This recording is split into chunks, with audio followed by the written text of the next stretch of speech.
You've been lied to about gratitude.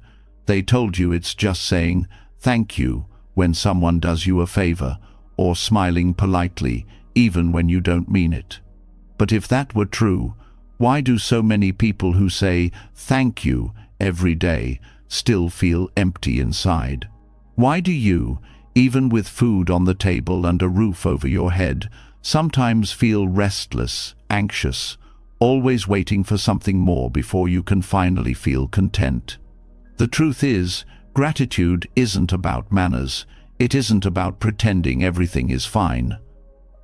Real gratitude is deeper.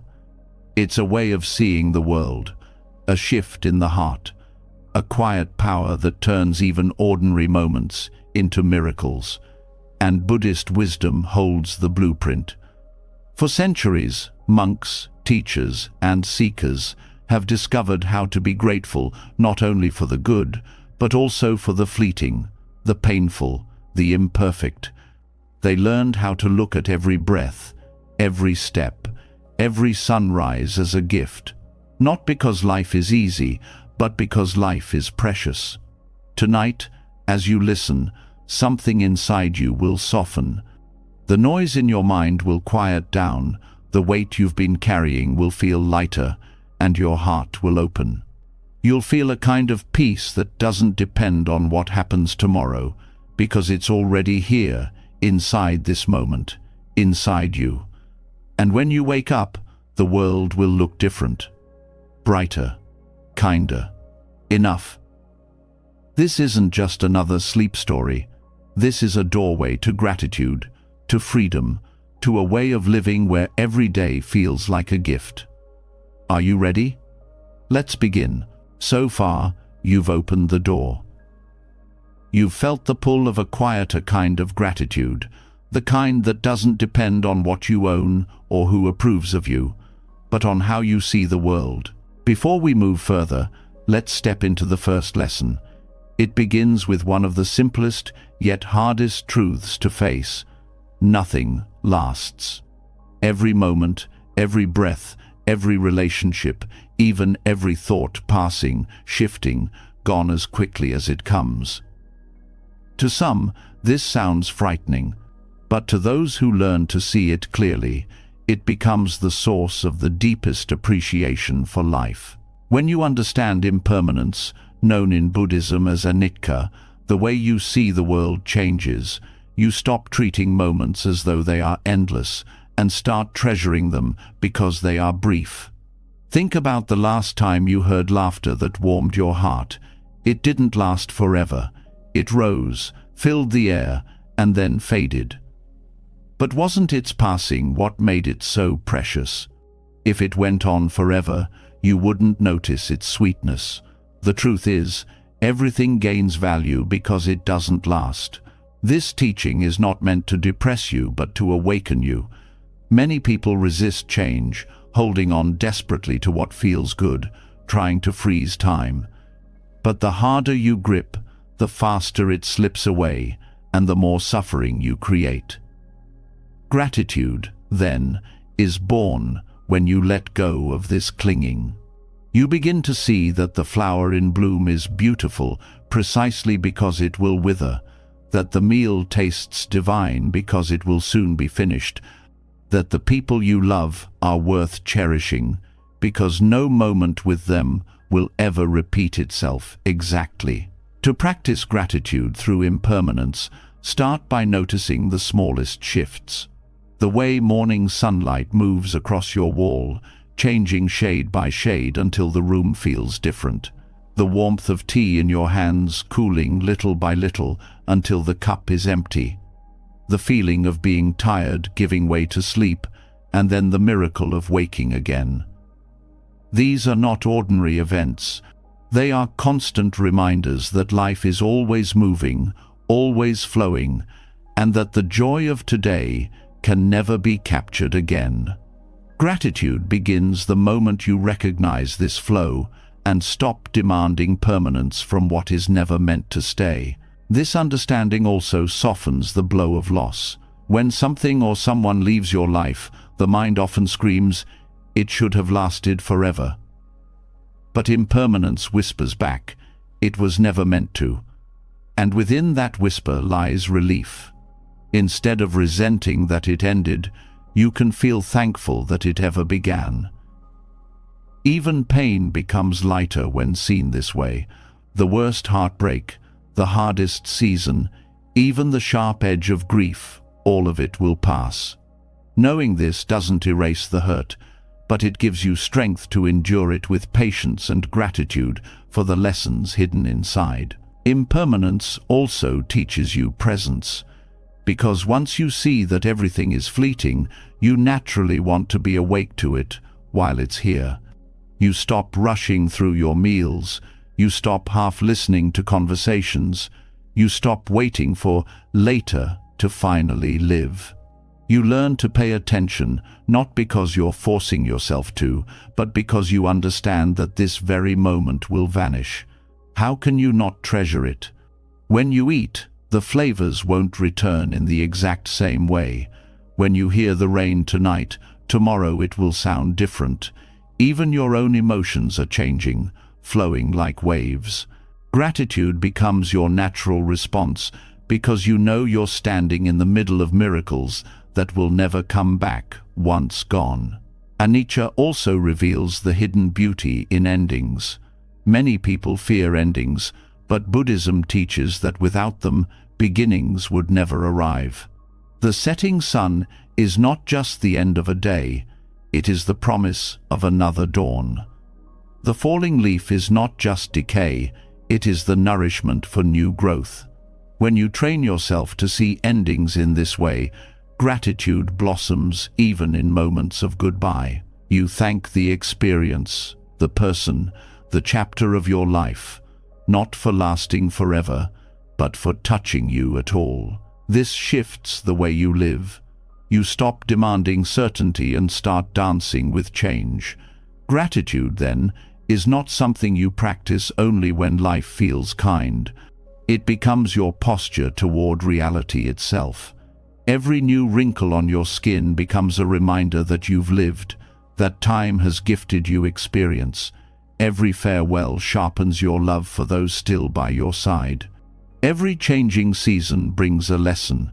Nothing is guaranteed, and that's what makes it worth celebrating. You also begin to let go of comparison. When you know life is temporary, you stop wasting it chasing other people's timelines or clinging to their approval. You see that your journey is uniquely yours, and the shortness of life makes it foolish to spend it living someone else's script. Gratitude arises as you honor your own unfolding, even if it looks different from what the world expects. Each day becomes enough because you stop measuring it against endless demands for more. And when you connect with this truth deeply, fear starts to fade. Why? Because much of fear is tied to the illusion of permanence. We fear losing what we think should stay forever. We fear endings as if they are unnatural. But when you see impermanence clearly, you realize that change is not an interruption of life, it is life. You can then face uncertainty with a calmer heart, grateful for the chance to experience each stage without expecting it to stay the same. This perspective also changes how you treat people. Knowing nothing lasts, you become kinder. You don't hold grudges as tightly because you know the chance to love someone may be gone tomorrow. You don't postpone forgiveness because you see how fragile time really is. Every word of kindness feels urgent. Every hug feels precious. Gratitude for others doesn't wait for grand occasions. It spills into daily gestures, small moments, simple acts. Even your relationship with your own body transforms. Instead of resenting aging or wishing to be different, you start to appreciate what your body allows you to do right now. Maybe your legs ache, but they still carry you through this day. Maybe your hair has changed, but it carries the years you've survived. Instead of clinging to a past version of yourself, you thank your body for staying with you through every shift, every stage. Living with gratitude for impermanence also strips away boredom. Boredom is the illusion that a moment has no value. But once you see that each moment is passing, boredom cannot exist. Even washing dishes becomes alive when you know this exact arrangement of bubbles, light, and sound will never return. Gratitude wakes you up to the fact that even the simplest action is unrepeatable. Anicca invites you to meet the unknown with open hands.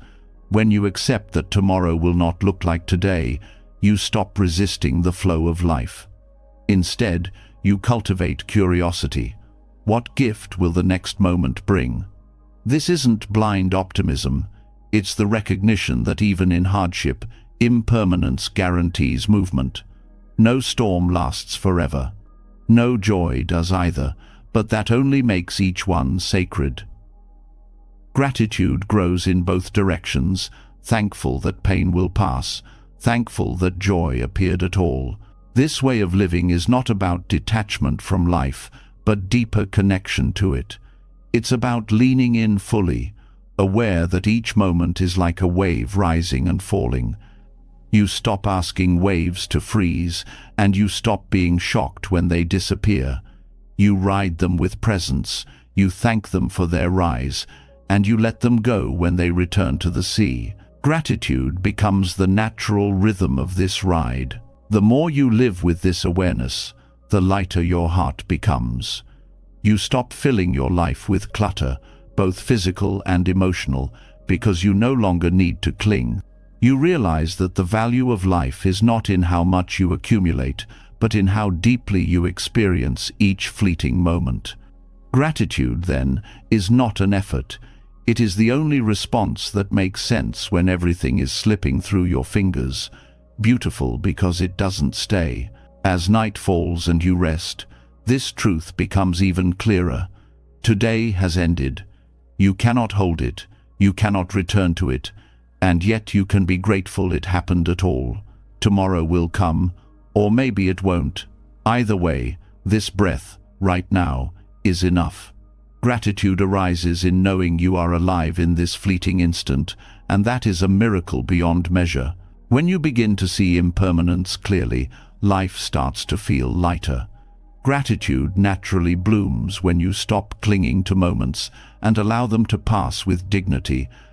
Yet, there is another truth waiting just beneath this one, a truth that is far less comfortable but equally transformative. While impermanence shows us the fleeting beauty of life, suffering reveals its hidden depths. Most people spend their lives trying to run away from discomfort, numbing it, hiding it, or pretending it does not exist. But suffering, known in Buddhism as dukkha, is not an enemy. It is a teacher, perhaps the most honest one you will ever meet. And if you let it, it will guide you straight into gratitude so profound that it could not have been found any other way. Suffering is universal. It does not matter how much money you have, how much success you've gained, or how carefully you plan your life. Pain comes to all. A broken heart, an illness, the loss of someone you love, the disappointments that seem to arrive uninvited. Each one of these experiences cuts deep. At first glance, they appear only as burdens, weights dragging you down. Yet, in Buddhist teaching, these are not punishments but opportunities. Without them, you might never awaken to the true richness of being alive. Gratitude does not grow in the shallow soil of constant ease. It takes root in the cracks suffering leaves behind. Dukkha teaches humility.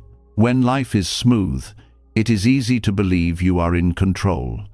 You make plans, chase goals, and think that effort alone guarantees results. But suffering reminds you that life is unpredictable.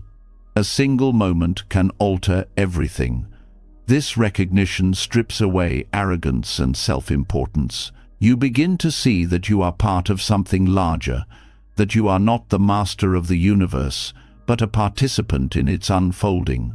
From this place of humility, gratitude arises naturally, not as a forced thought, but as a genuine response. You learn to thank even the smallest gifts, knowing how easily they could be lost. Another blessing of suffering is the way it opens your heart to others. When you endure pain, you suddenly understand what it feels like to be vulnerable, to struggle, to cry in silence. This understanding creates empathy. You no longer dismiss another's pain as trivial, because you know how sharp it can be. And from this empathy comes connection.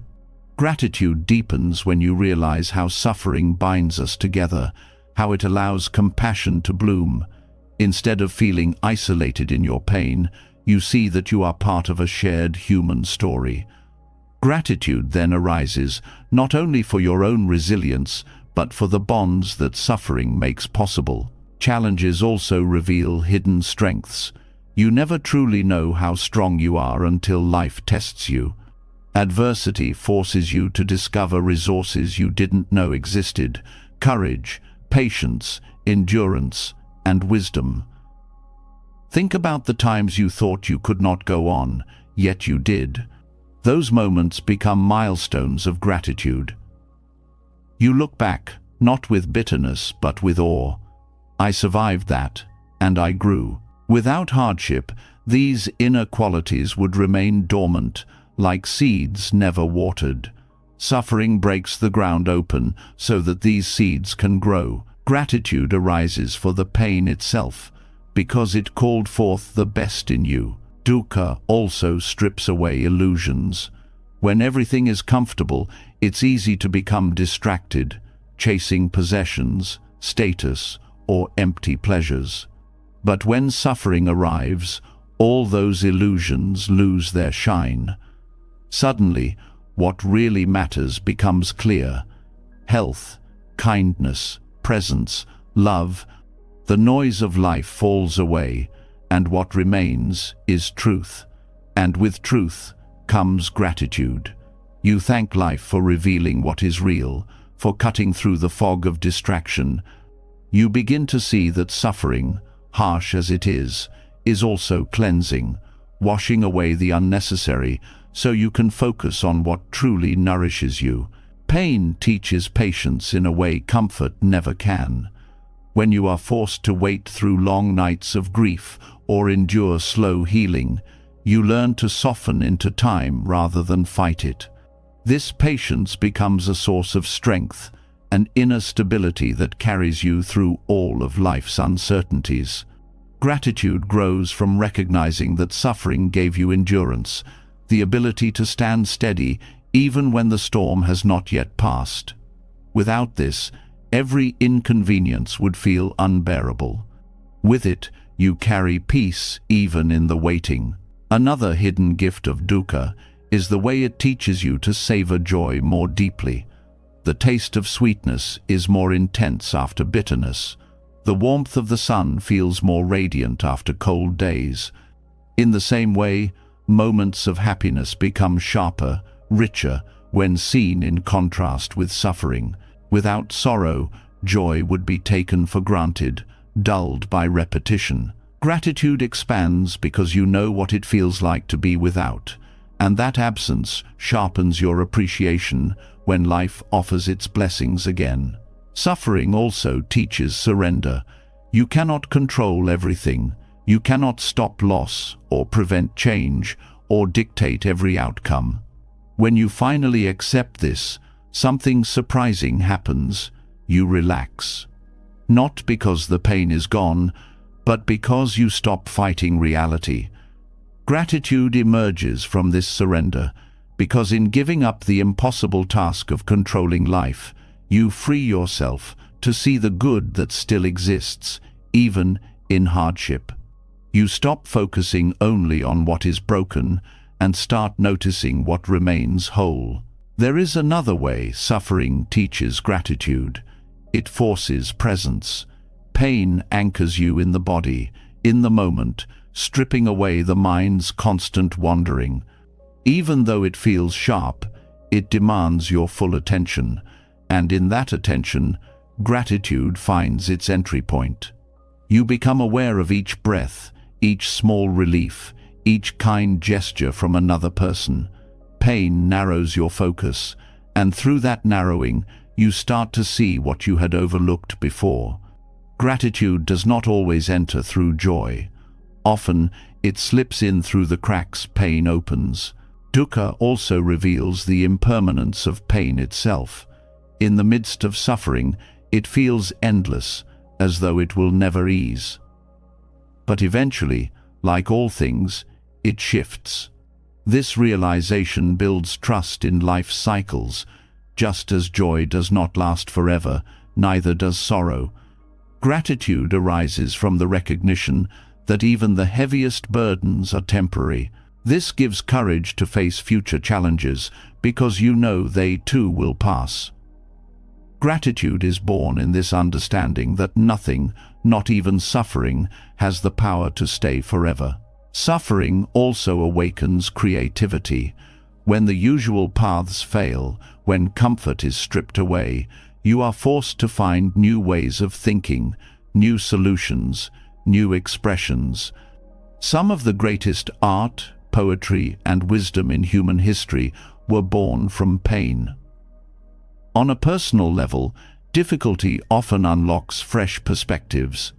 Gratitude emerges as you realize suffering did not just take it, also gave, pushing you to grow in ways ease never would. You learn to thank the very challenges that once felt unbearable, because they became gateways to transformation.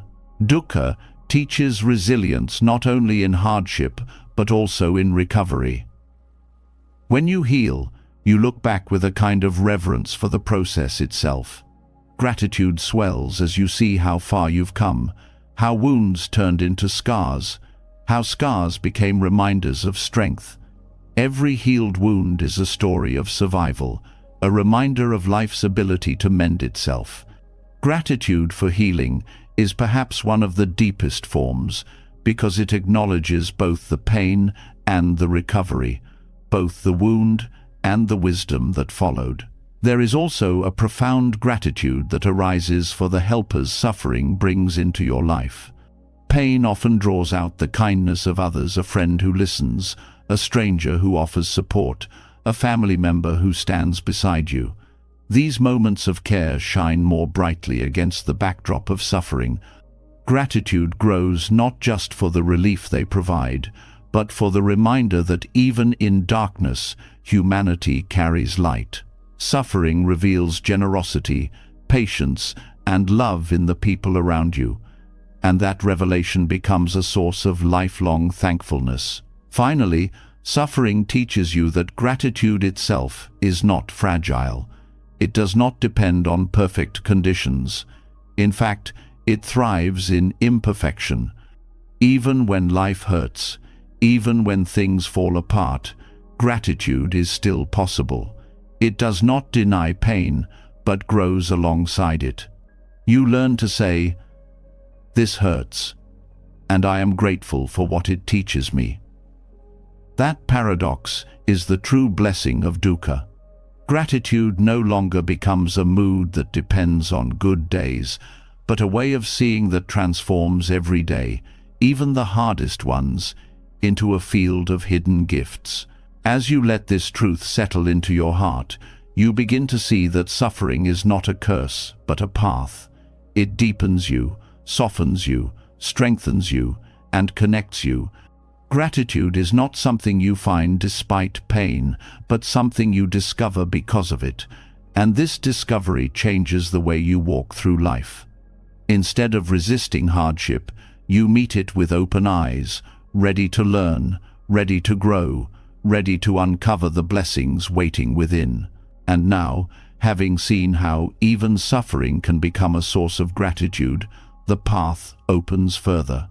The next step reveals not just your own lessons, but the countless connections that make your very existence possible. Gratitude expands beyond personal experience into the vast web of life that sustains you. Each thread of that web carries you, unseen yet essential, and recognizing it brings a whole new depth to being grateful for today. When suffering is understood as a teacher, gratitude begins to flow even in the darkest valleys of life. You start to see that pain itself can open the heart, making it more tender, more aware, and more alive to the truth that nothing exists on its own.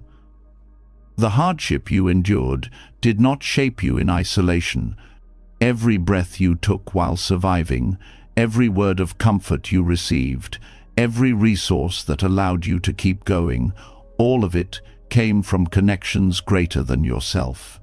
This is where the teaching of interbeing comes alive, showing that gratitude does not stop with your own resilience, but extends outward into the vast, unseen web that supports you at every moment.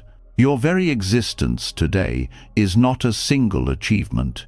It is the result of countless beings and causes that converge in this instant. Think of the meal that gave you strength this morning. The food on your plate carries with it the work of farmers who planted seeds, the rain that fell from distant clouds, the soil enriched by generations of decayed leaves, the sun that traveled millions of miles to feed the plants, and the workers who harvested and transported it. When you pause to see this network, gratitude swells. Eating is no longer ordinary. It becomes an act of receiving a universe of care. Even the air in your lungs is a gift of interbeing. Trees, grass, and unseen forests far away release oxygen, without which you could not survive. In turn, your breath nourishes the very plants that sustain you. You are not separate. You are in constant exchange with the world, and gratitude grows when you recognize that every breath you take is shared. Breathing itself becomes a moment of thankfulness for the unseen collaboration of all life. Consider your body, the strength in your muscles, the beating of your heart, the clarity in your eyes. None of these belong only to you. They are the inheritance of countless ancestors who endured, survived, and passed their lives forward. Your DNA is a living record of struggles, victories, and love that shaped you before you even opened your eyes to this world. To live with gratitude for interbeing is to thank those who came before, not in abstract reverence but in real recognition that their lives still pulse within you today. This truth also appears in the simplest tools of daily life. A glass of water is not just water, it is rivers, rainfall, pipes, engineers, and communities that built the systems to carry it to you. A single shirt is not just fabric, it is cotton fields, textile workers, ships that crossed oceans, and hands that stitched.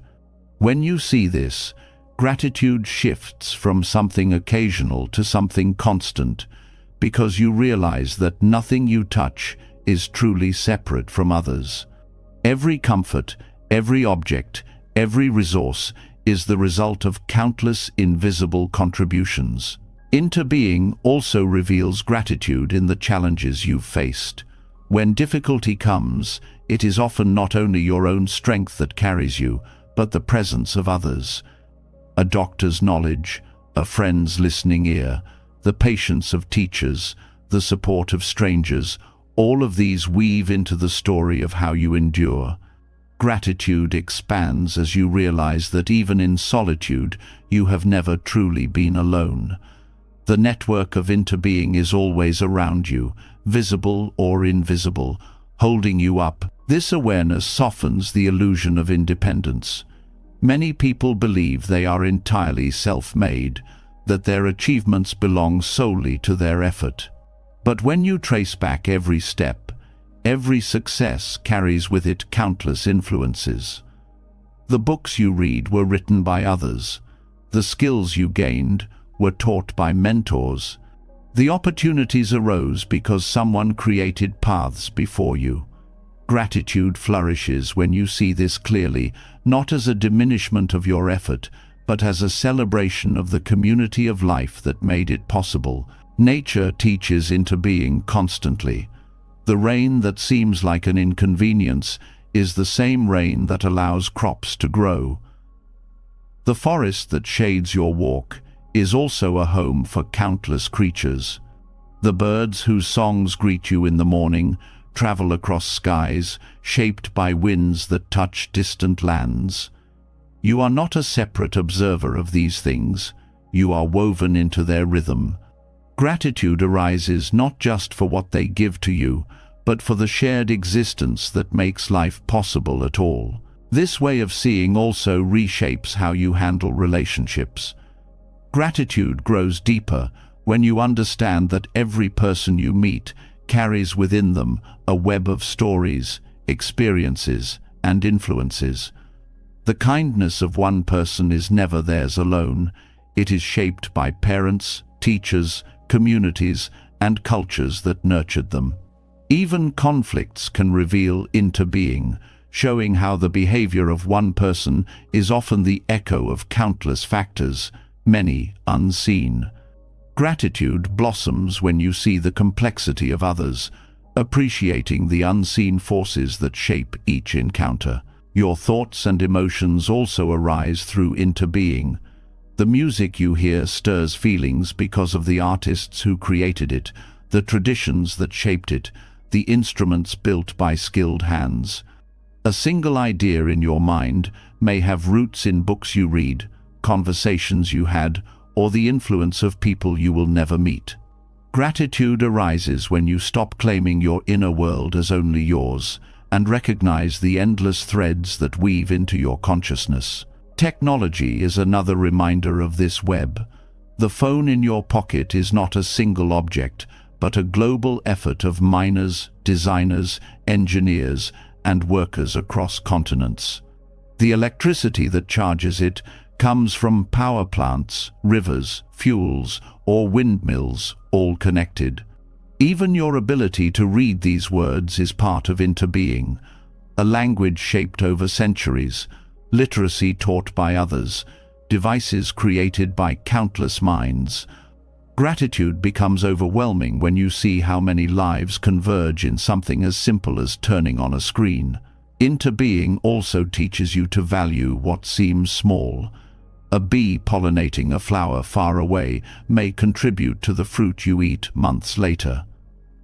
An unseen worker repairing roads makes it possible for you to travel safely.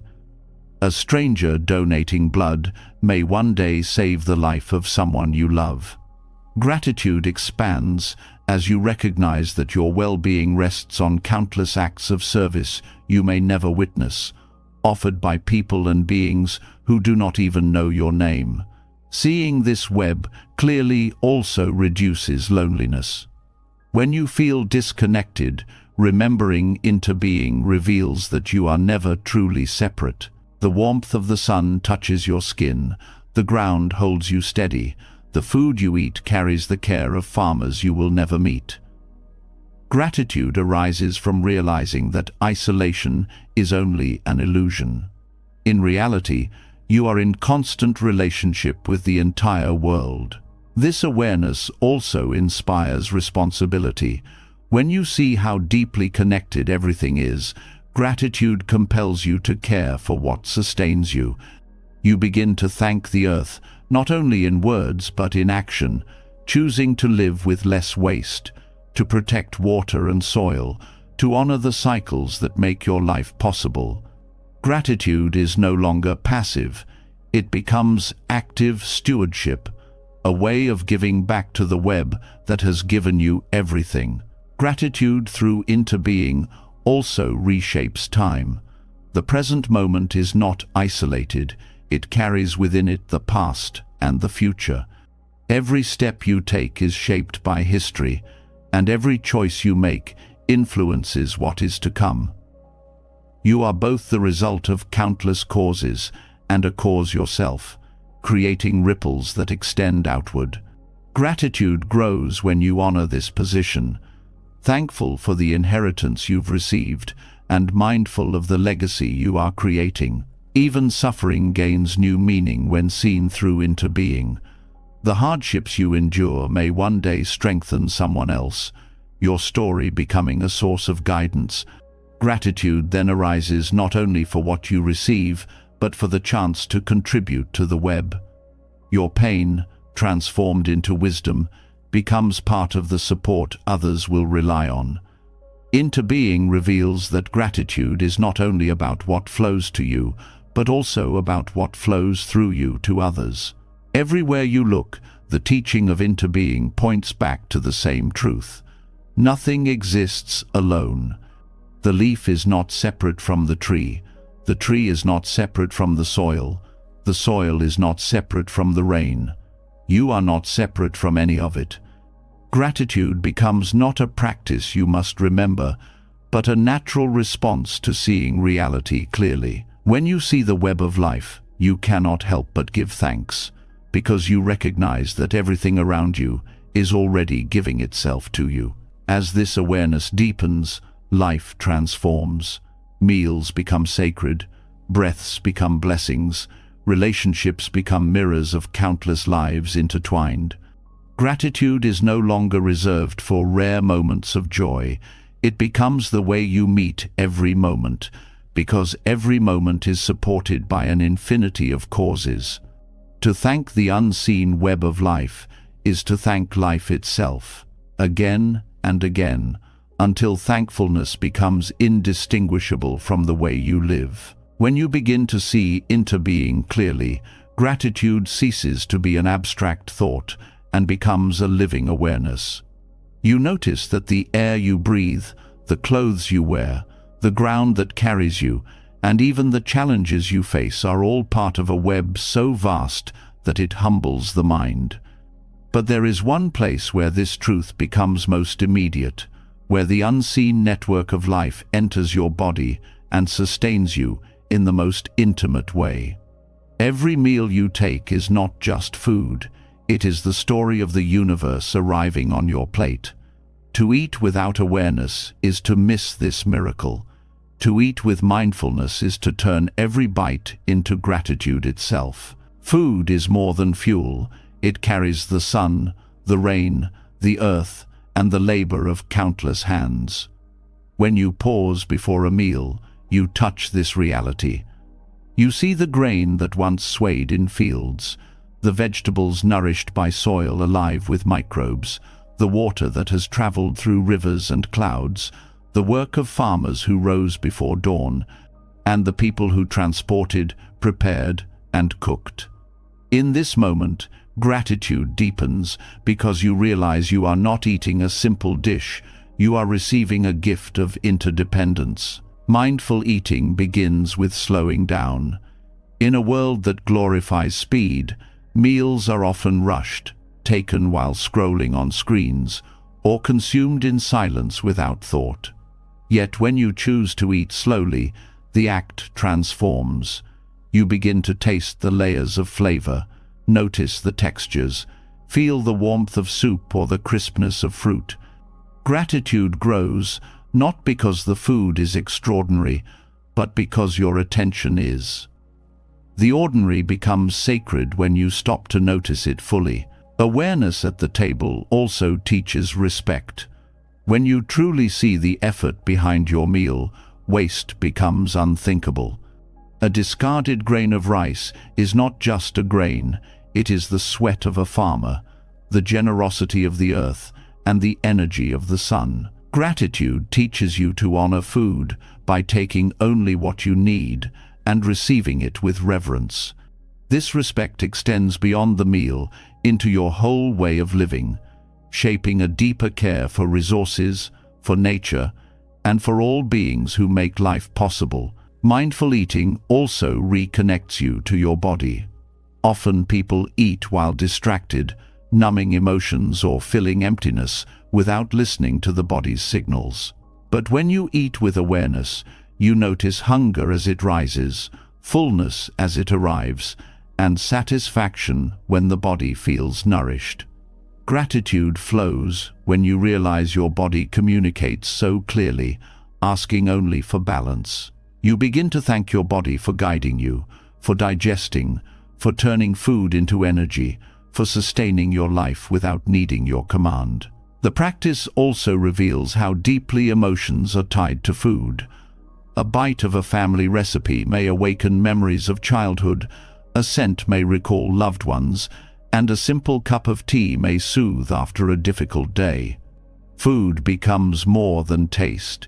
It becomes a connection to time, to people, to experiences. Gratitude grows as you recognize these emotional threads, thanking not just the flavor but the memories, not just the nourishment but the love carried through meals. Eating with mindfulness also reshapes relationships. When you share a meal, you are not just sharing food, you are sharing gratitude. Conversations at the table become deeper when you are fully present, listening with the same attention you give to your food. Gratitude here is not silent. It is expressed through appreciation of company, through recognition of the effort someone put into cooking, through the joy of togetherness. Meals become ceremonies of connection, each bite binding people closer through shared presence. Gratitude through eating also awakens compassion. Many meals come through the labor of people who are unseen and often underappreciated. To eat mindfully is to remember the worker bent in the fields, the driver on the road, the cook in the kitchen. This awareness can inspire a desire to honor their effort, not only with words, but with choices, supporting fair trade, reducing waste, giving thanks for their unseen hands. Gratitude then becomes a bridge between you and those who made your nourishment possible, even if you never meet them. Food also reflects the seasons. A ripe fruit in summer, a warm stew in winter, fresh greens in spring, all carry the rhythm of the earth. When you eat in awareness, you taste not only the food, but the time of year, the cycles of nature that provide abundance. Gratitude here expands into a sense of belonging. You are part of the seasons, moving with them, receiving their gifts. Each meal becomes a reminder of the earth's generosity, a chance to align yourself with its natural flow. Mindful eating brings clarity about consumption itself. You start to see that food is not endless, that its abundance is fragile, dependent on balance in ecosystems and fairness in distribution. Gratitude then becomes inseparable from responsibility. You cannot be truly grateful while also careless, and so gratitude invites mindful choices, eating less meat to ease strain on the earth, choosing local foods to honor the land around you, or simply valuing what you already have instead of demanding more. The act of chewing becomes meditation. Each bite is an opportunity to slow the racing mind, to anchor yourself in presence. You feel the texture, the transformation from solid to nourishment, the simple act of swallowing. Gratitude for food merges with gratitude for the stillness it offers, the way it grounds you in now. Meals cease to be interruptions in the day, they become pauses of clarity, like bells calling you back to awareness. Gratitude also arises from realizing that food carries stories beyond your own. A spice from a distant country holds centuries of trade and tradition. A grain cultivated over generations reflects the perseverance of farmers who adapted to changing climates. Every meal is history served on a plate, culture and heritage woven into flavors. To eat mindfully is to honor these stories, to thank not only the food, but the countless lives and centuries that shaped it. There is also the gift of healing. Food restores energy after exhaustion, soothes the body when sick, and can even comfort the spirit in sorrow. When you pay attention, you see that nourishment is not mechanical, it is deeply caring. A bowl of soup when unwell, a cup of tea after grief, or bread shared in community, these are acts of healing made visible. Gratitude expands when you recognize that food has always been medicine, always been a source of renewal offered by life itself. In this practice, even silence is transformed. Eating without words, without distractions, allows you to meet your food directly. Each moment becomes full, complete, unbroken by noise. Gratitude deepens in this silence because you hear the food with your senses. You hear the crunch, the sip, the rhythm of chewing. Silence becomes a teacher, reminding you that gratitude does not need elaborate rituals. It arises when you meet life as it is. Mindful eating also reveals impermanence in a new way. Each bite disappears as it nourishes you. Each flavor fades. Each plate empties. Far from being sad, this impermanence makes the meal precious. Gratitude is heightened because you know it will not last. The sweetness of fruit, the warmth of bread, the aroma of spices all vanish, leaving only the memory and the energy they give. To thank them in their passing is to thank life itself for its constant giving. Eating mindfully even changes how you view hunger. Instead of treating it as discomfort to be silenced, you begin to see hunger as the body's way of reminding you of your dependence on life. Gratitude grows for the hunger itself, because it shows you what sustains you. It keeps you connected to the rhythm of needing and receiving. When food arrives to meet hunger, the gratitude doubles, thankful for both the reminder and the fulfillment. This practice also touches the heart with simplicity. A humble meal, when eaten mindfully, can bring more gratitude than a feast consumed in distraction. It is not the richness of the food, but the richness of attention that awakens thankfulness. A simple bowl of rice, a slice of bread, a piece of fruit when seen fully, these become treasures. Gratitude teaches you that enough is not a matter of quantity, but of awareness. Through mindful eating, gratitude is no longer confined to special moments. It becomes daily, ordinary, woven into the rhythm of life. Breakfast, lunch, and dinner are transformed into reminders of connection, generosity, and care. Gratitude becomes as regular as breathing, each meal a chance to remember that you are held by a world that continually gives itself to you. And from here, the path of gratitude widens even further. Once you learn to find thankfulness in food, in breath, in every ordinary moment, you discover that joy does not come from adding more, but from seeing more clearly what is already here. The next step reveals how the simplicity of life itself, lived without excess, holds a secret abundance waiting to be uncovered. When every meal is met with gratitude, life itself starts to slow down. Food no longer feels rushed or unnoticed. It becomes a reminder that the smallest details carry the greatest depth. From this awareness, it becomes clear that joy is not found in what is added, but in what is stripped away. The heart begins to crave simplicity, a rhythm of living that allows space for gratitude to breathe. This is where Buddhist monastic life offers a profound lesson. Far from being austere deprivation, its simplicity reveals an abundance most of the world overlooks. In the quiet order of monastic rhythms lies a joy so deep that it transforms how you see everything you already have.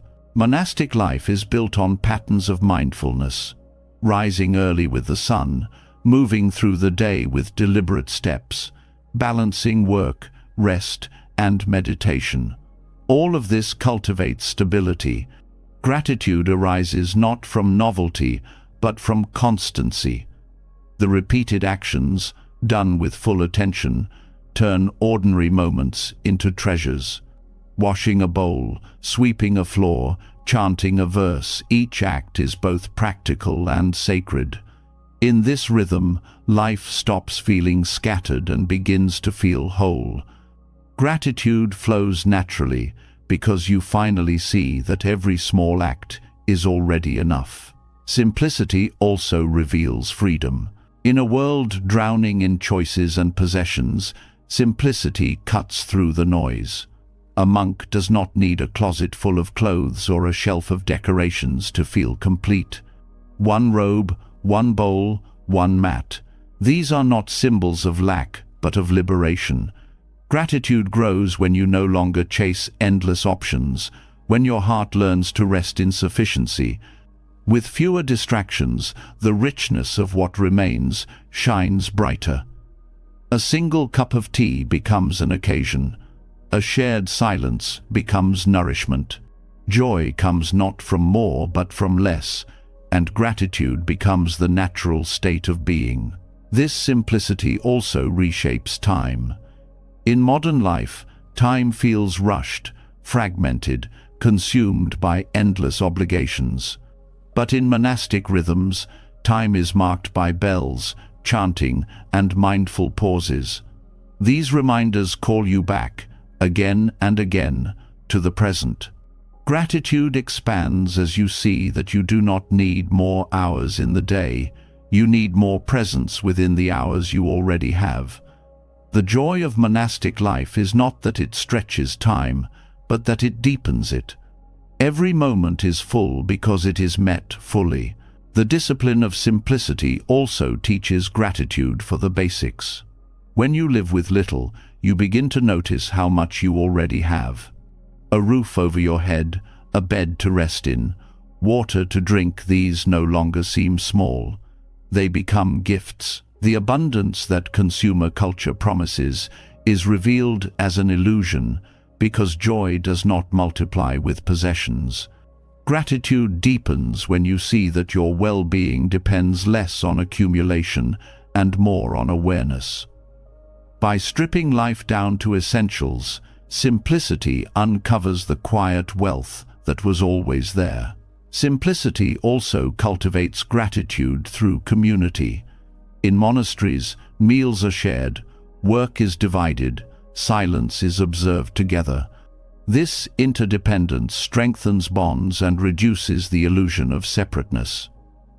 Gratitude arises not only for what you receive, but for the chance to contribute, for the harmony of living in rhythm with others. Modern life often isolates, but monastic life weaves together, reminding you that abundance is not measured in possessions, but in connections. The joy of being part of something larger replaces the loneliness of constant striving. Another gift of monastic simplicity is the way it shifts desire. In ordinary life, desire constantly grows new goals, new cravings, new demands. But when you live simply, desire quiets. Gratitude expands because the constant comparison, the need to compete or prove, begins to fade. With fewer wants, the heart rests more easily. Joy arises from what is already present, rather than from what is still missing. This inner sufficiency is the greatest wealth simplicity can offer. Work itself becomes an expression of gratitude. In monasteries, tasks are done not for profit, but for care. Care of the space, care of the body, care of the community. Sweeping a courtyard is not just cleaning, it is cultivating clarity of mind. Cooking is not just preparing food, it is offering nourishment. Gratitude grows when you begin to see your own daily tasks in this light. Folding laundry, washing dishes, tending to your home, all can be acts of reverence when done without hurry, without resentment, with attention to the life they sustain. Simplicity also deepens the appreciation of silence. In the modern world, noise is constant: screens, conversations, advertisements, background sounds. Silence is rare and often avoided. But in monastic life, silence is cherished, woven into the day as a practice of awareness. Gratitude swells when you finally hear the silence that has always been present beneath the noise. In silence, the mind rests, the heart softens, and joy becomes easier to touch. Silence is not emptiness but fullness, reminding you that peace does not need to be created. It is already there, waiting to be noticed. The simplicity of monastic rhythms also nurtures gratitude for the body. Rising early, eating mindfully, walking slowly, meditating, all of these honor the body's natural rhythms. There is no rush to exhaust or exploit it. Gratitude grows when you see how your body responds to this care: more energy, more clarity, more peace. You begin to thank your body not only for carrying you through hardship, but for being the very ground of your practice. Monastic life reminds you that caring for the body is not indulgence but reverence, a way of honoring the gift of being alive. Simplicity teaches gratitude for nature in profound ways. Without the distractions of excess, the natural world becomes vivid. The sound of rain, the warmth of sunlight, the sight of a tree swaying in the wind, these are no longer background noise but central experiences. Gratitude swells as you reconnect to rhythms older and wiser than your own, realizing that joy does not need entertainment when the world itself is already full of wonder. Monastic simplicity is not escape from life. It is deeper immersion into its raw beauty. Living with little also teaches adaptability. When you rely less on external conditions for happiness, you become more resilient. Gratitude arises from realizing how little you truly need to be well. A simple meal can sustain you. A quiet space can bring peace. A single robe can clothe you. This resilience transforms the way you meet change, because you are no longer dependent on fragile comforts. Joy comes from within, and gratitude flows because you have discovered freedom from constant craving. The rhythm of monastic life also sharpens awareness of interdependence. With fewer distractions, you begin to see more clearly how every aspect of life connects. Gratitude arises when you notice how much care is required to sustain even a simple life.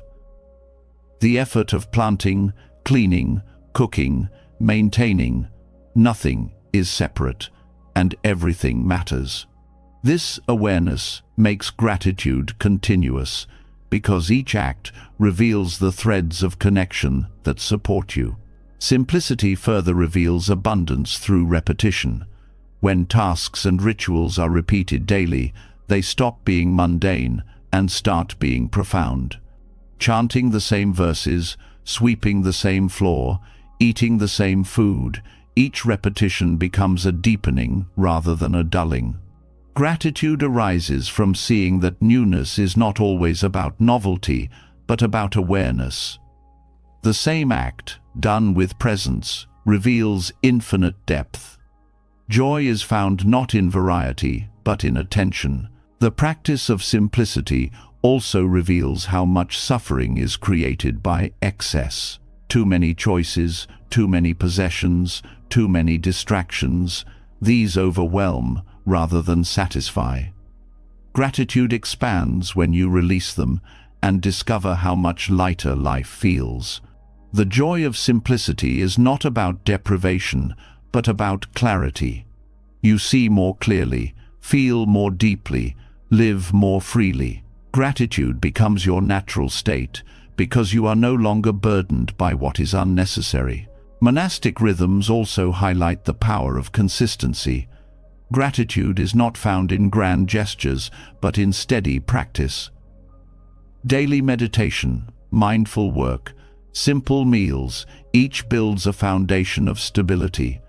This constancy teaches you that joy is not a sudden gift, but a steady cultivation. Gratitude arises because you see how these small, repeated actions create a life that feels full, grounded, and peaceful. The joy of simplicity also reveals itself in contentment. When you stop searching endlessly for the next thing, you begin to rest in what is here. Contentment is not resignation, but appreciation. It is the quiet joy of realizing you have enough right now. Gratitude grows in this realization because you are no longer trapped in longing. You see that life already holds abundance, and that abundance is revealed only when desire becomes quiet. Through simple monastic rhythms, gratitude becomes inseparable from daily life. Every bell, every breath, every step becomes a reminder. Joy arises not from adding more, but from stripping away what hides the truth. Gratitude, then, is not occasional but constant, not dependent but steady. The abundance revealed by simplicity is not hidden in distant places, it is here, in the life you already live, waiting for you to notice. And from here, the journey continues. Once you taste the joy of simplicity, you begin to see gratitude, even in the most basic miracle of life, the breath itself. Each inhale becomes a gift, each exhale a release, and the rhythm of breathing becomes the first and most enduring teacher of gratitude. Simplicity in monastic rhythms uncovers a hidden wealth in what already surrounds you. Joy emerges not from adding but from noticing, not from owning but from being present. And yet, beneath even the rhythm of daily life lies something more fundamental, something so constant it is often overlooked. Before food, before shelter, before speech, there is breath. Without it, nothing continues. With it, everything is possible. Breath is the first and most intimate teacher of gratitude, always available, always giving, always reminding you of life's fragility and abundance in the same moment. Breathing is often dismissed as automatic, a background function of the body. But when awareness turns toward it, the ordinary reveals its extraordinary depth. Each inhale is a miracle. The body receives air without demand. Oxygen flows into the blood. Life is renewed again and again. Each exhale is an act of letting go, a release of what the body no longer needs, a surrender to impermanence. Gratitude grows when you begin to see this cycle not as mechanical, but as the very pulse of life. The inhale itself teaches reception. With no effort beyond allowing, life enters. Air flows freely into the lungs, offering energy and clarity. Gratitude arises for the invisible generosity of the earth, for trees, oceans, and the balance of ecosystems that make breathing possible. In this simple act, you are reminded that you are constantly being sustained by forces outside your control. Every inhale is a reminder that you are supported, that life is being gifted to you one breath at a time. The exhale teaches release. Just as life gives, it also takes away. Exhaling is not loss but renewal. The body lets go of carbon dioxide, making room for the next inhale. Gratitude emerges when you realize that letting go is not an end, but a necessity for continuation. Each exhale becomes a lesson in trust. Trust that more will come. Trust that space must be cleared for life to continue. Trust that clinging to what has already served its purpose only creates stagnation. Breath also teaches impermanence with clarity sharper than words. No breath lasts forever. The inhale cannot be held endlessly. The exhale cannot be resisted indefinitely. Gratitude deepens as you see that life itself is a series of arrivals and departures. To resist this rhythm is to suffer. To accept it is to find peace. By observing the breath, you learn to flow with change, to honor each moment as passing yet precious. Attention to breath grounds you in the present. While the mind races through past regrets or future worries, the breath anchors you in now. Each inhale says, here. Each exhale says, now. Gratitude grows when you realize that presence is not something you must chase, but something that has always been waiting in your breath. This presence becomes medicine for restlessness, a balm for anxiety, a reminder that peace is available in the simplest of acts. Breath also reveals the interconnection between body and mind. Shallow breathing accompanies tension, while deep breathing nurtures calm. Gratitude expands when you see that you carry within you the ability to soothe your own being, not through external control, but through gentle awareness. The body, when given care, responds with ease.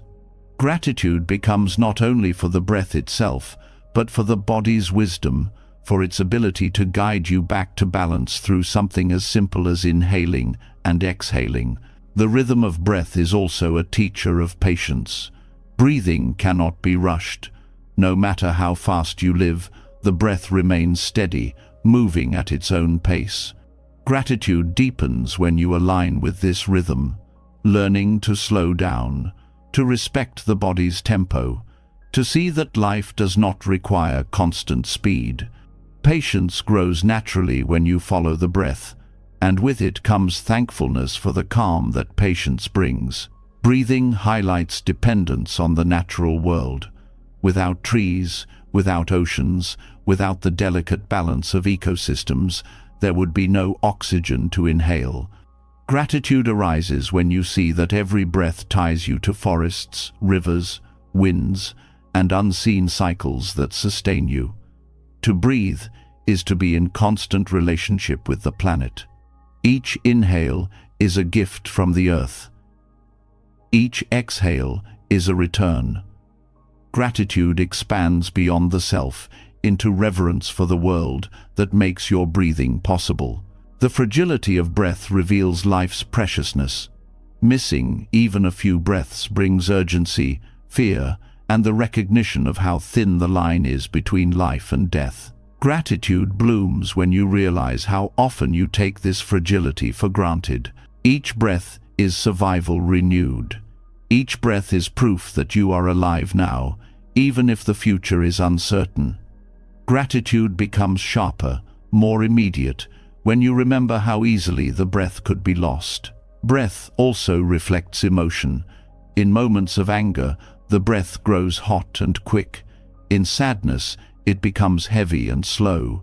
In joy, it feels light and flowing. Gratitude arises when you notice this mirror, when you see that the breath gives you insight into your inner world without judgment. It shows you your state of being honestly, offering a chance to soften, to calm, to release. The breath becomes a teacher of self-understanding, and gratitude follows this self-knowledge. The cycle of breathing also teaches balance. Inhale and exhale, receiving and releasing, filling and emptying, neither can dominate.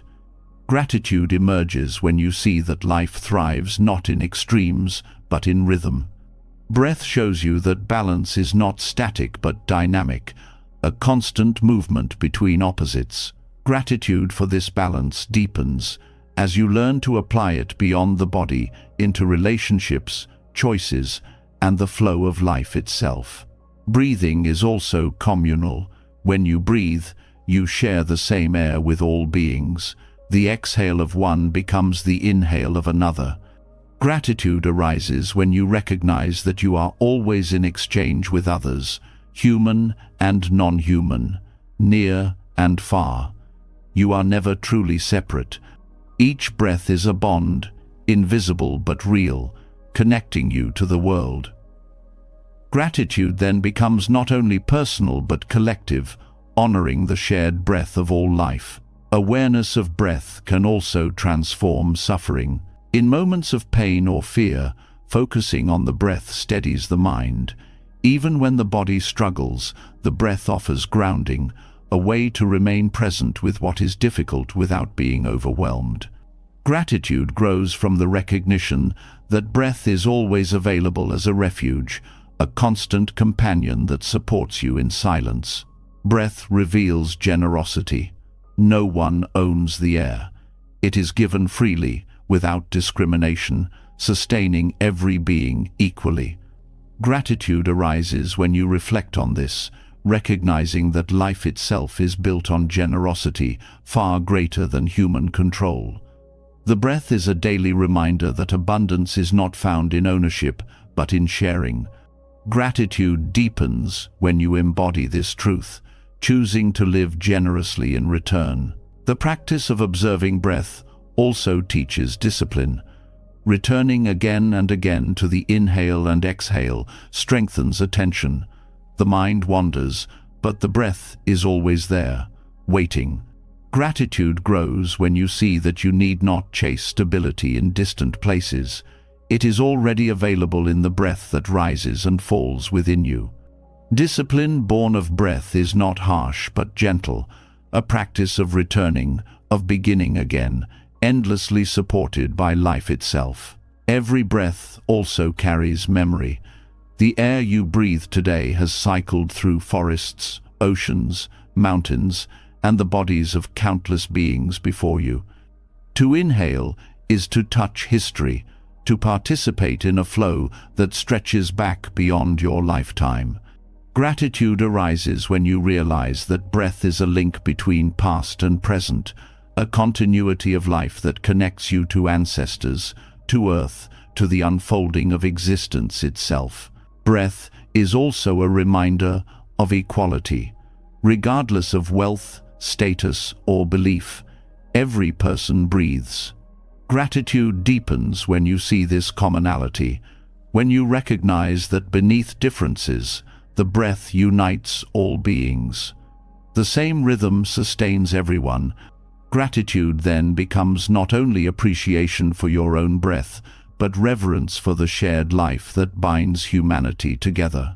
In the stillness of night, when distractions fade, the breath becomes even more vivid. Each rise and fall of the chest is a lullaby of presence, a rhythm that carries you into rest. Gratitude grows in the quiet, when you notice how the breath does not demand your awareness, but offers its gift anyway. To thank the breath is to thank life itself, again and again, with every inhale and exhale. When you come to see breath as the first teacher of gratitude, you realize that gratitude does not require external events, possessions, or achievements. It is already woven into the act of being alive. Every inhale is a gift you did not earn. Every exhale is a release you cannot avoid. To live with this awareness is to live in constant thankfulness, carried by the breath that sustains you, moment after moment, until your final one. And from this most intimate teacher, the path continues outward. Once you learn gratitude in the breath, you begin to see it even in what seems empty. Silence, space, and absence reveal their own gifts, and gratitude expands to embrace not only what fills life, but also what opens it. The next lesson lies in the quiet expanses that allow life to exist at all. Breath shows you that gratitude is woven into every moment, as each inhale gives life and each exhale teaches release. Yet, behind breath itself lies something even more subtle, something that is easy to overlook precisely because it appears empty. Between the inhale and the exhale, there is space. Around every object, there is openness. Within every pause, there is silence. At first glance, emptiness feels like nothing, but in truth, it is the foundation of everything. In Buddhist teaching, this is called shunyata, the emptiness that is not void but potential, the silent teacher that reveals abundance in absence. Gratitude deepens when you realize that without space, nothing could exist at all. Space gives form its meaning. A cup holds water not because of its solid walls, but because of the emptiness inside. A house shelters not because of its bricks, but because of the space they enclose. Even words carry meaning only because of the silence between sounds. Gratitude arises when you see that emptiness is not lack, but the condition for usefulness. To appreciate space is to see that what often feels invisible is the very thing that allows life to function. Emptiness also teaches humility. The self you cling to so tightly is not a solid, unchanging entity. It is made of countless conditions, body, thoughts, feelings, history, all shifting, all interdependent. Gratitude grows when you see that the fixed identity you once believed in is itself empty of permanence. This emptiness does not erase you, it frees you. It allows you to be flexible, open, alive. Gratitude emerges as you realize that emptiness makes growth possible because nothing is locked in stone. Silence, too, is a form of emptiness that teaches.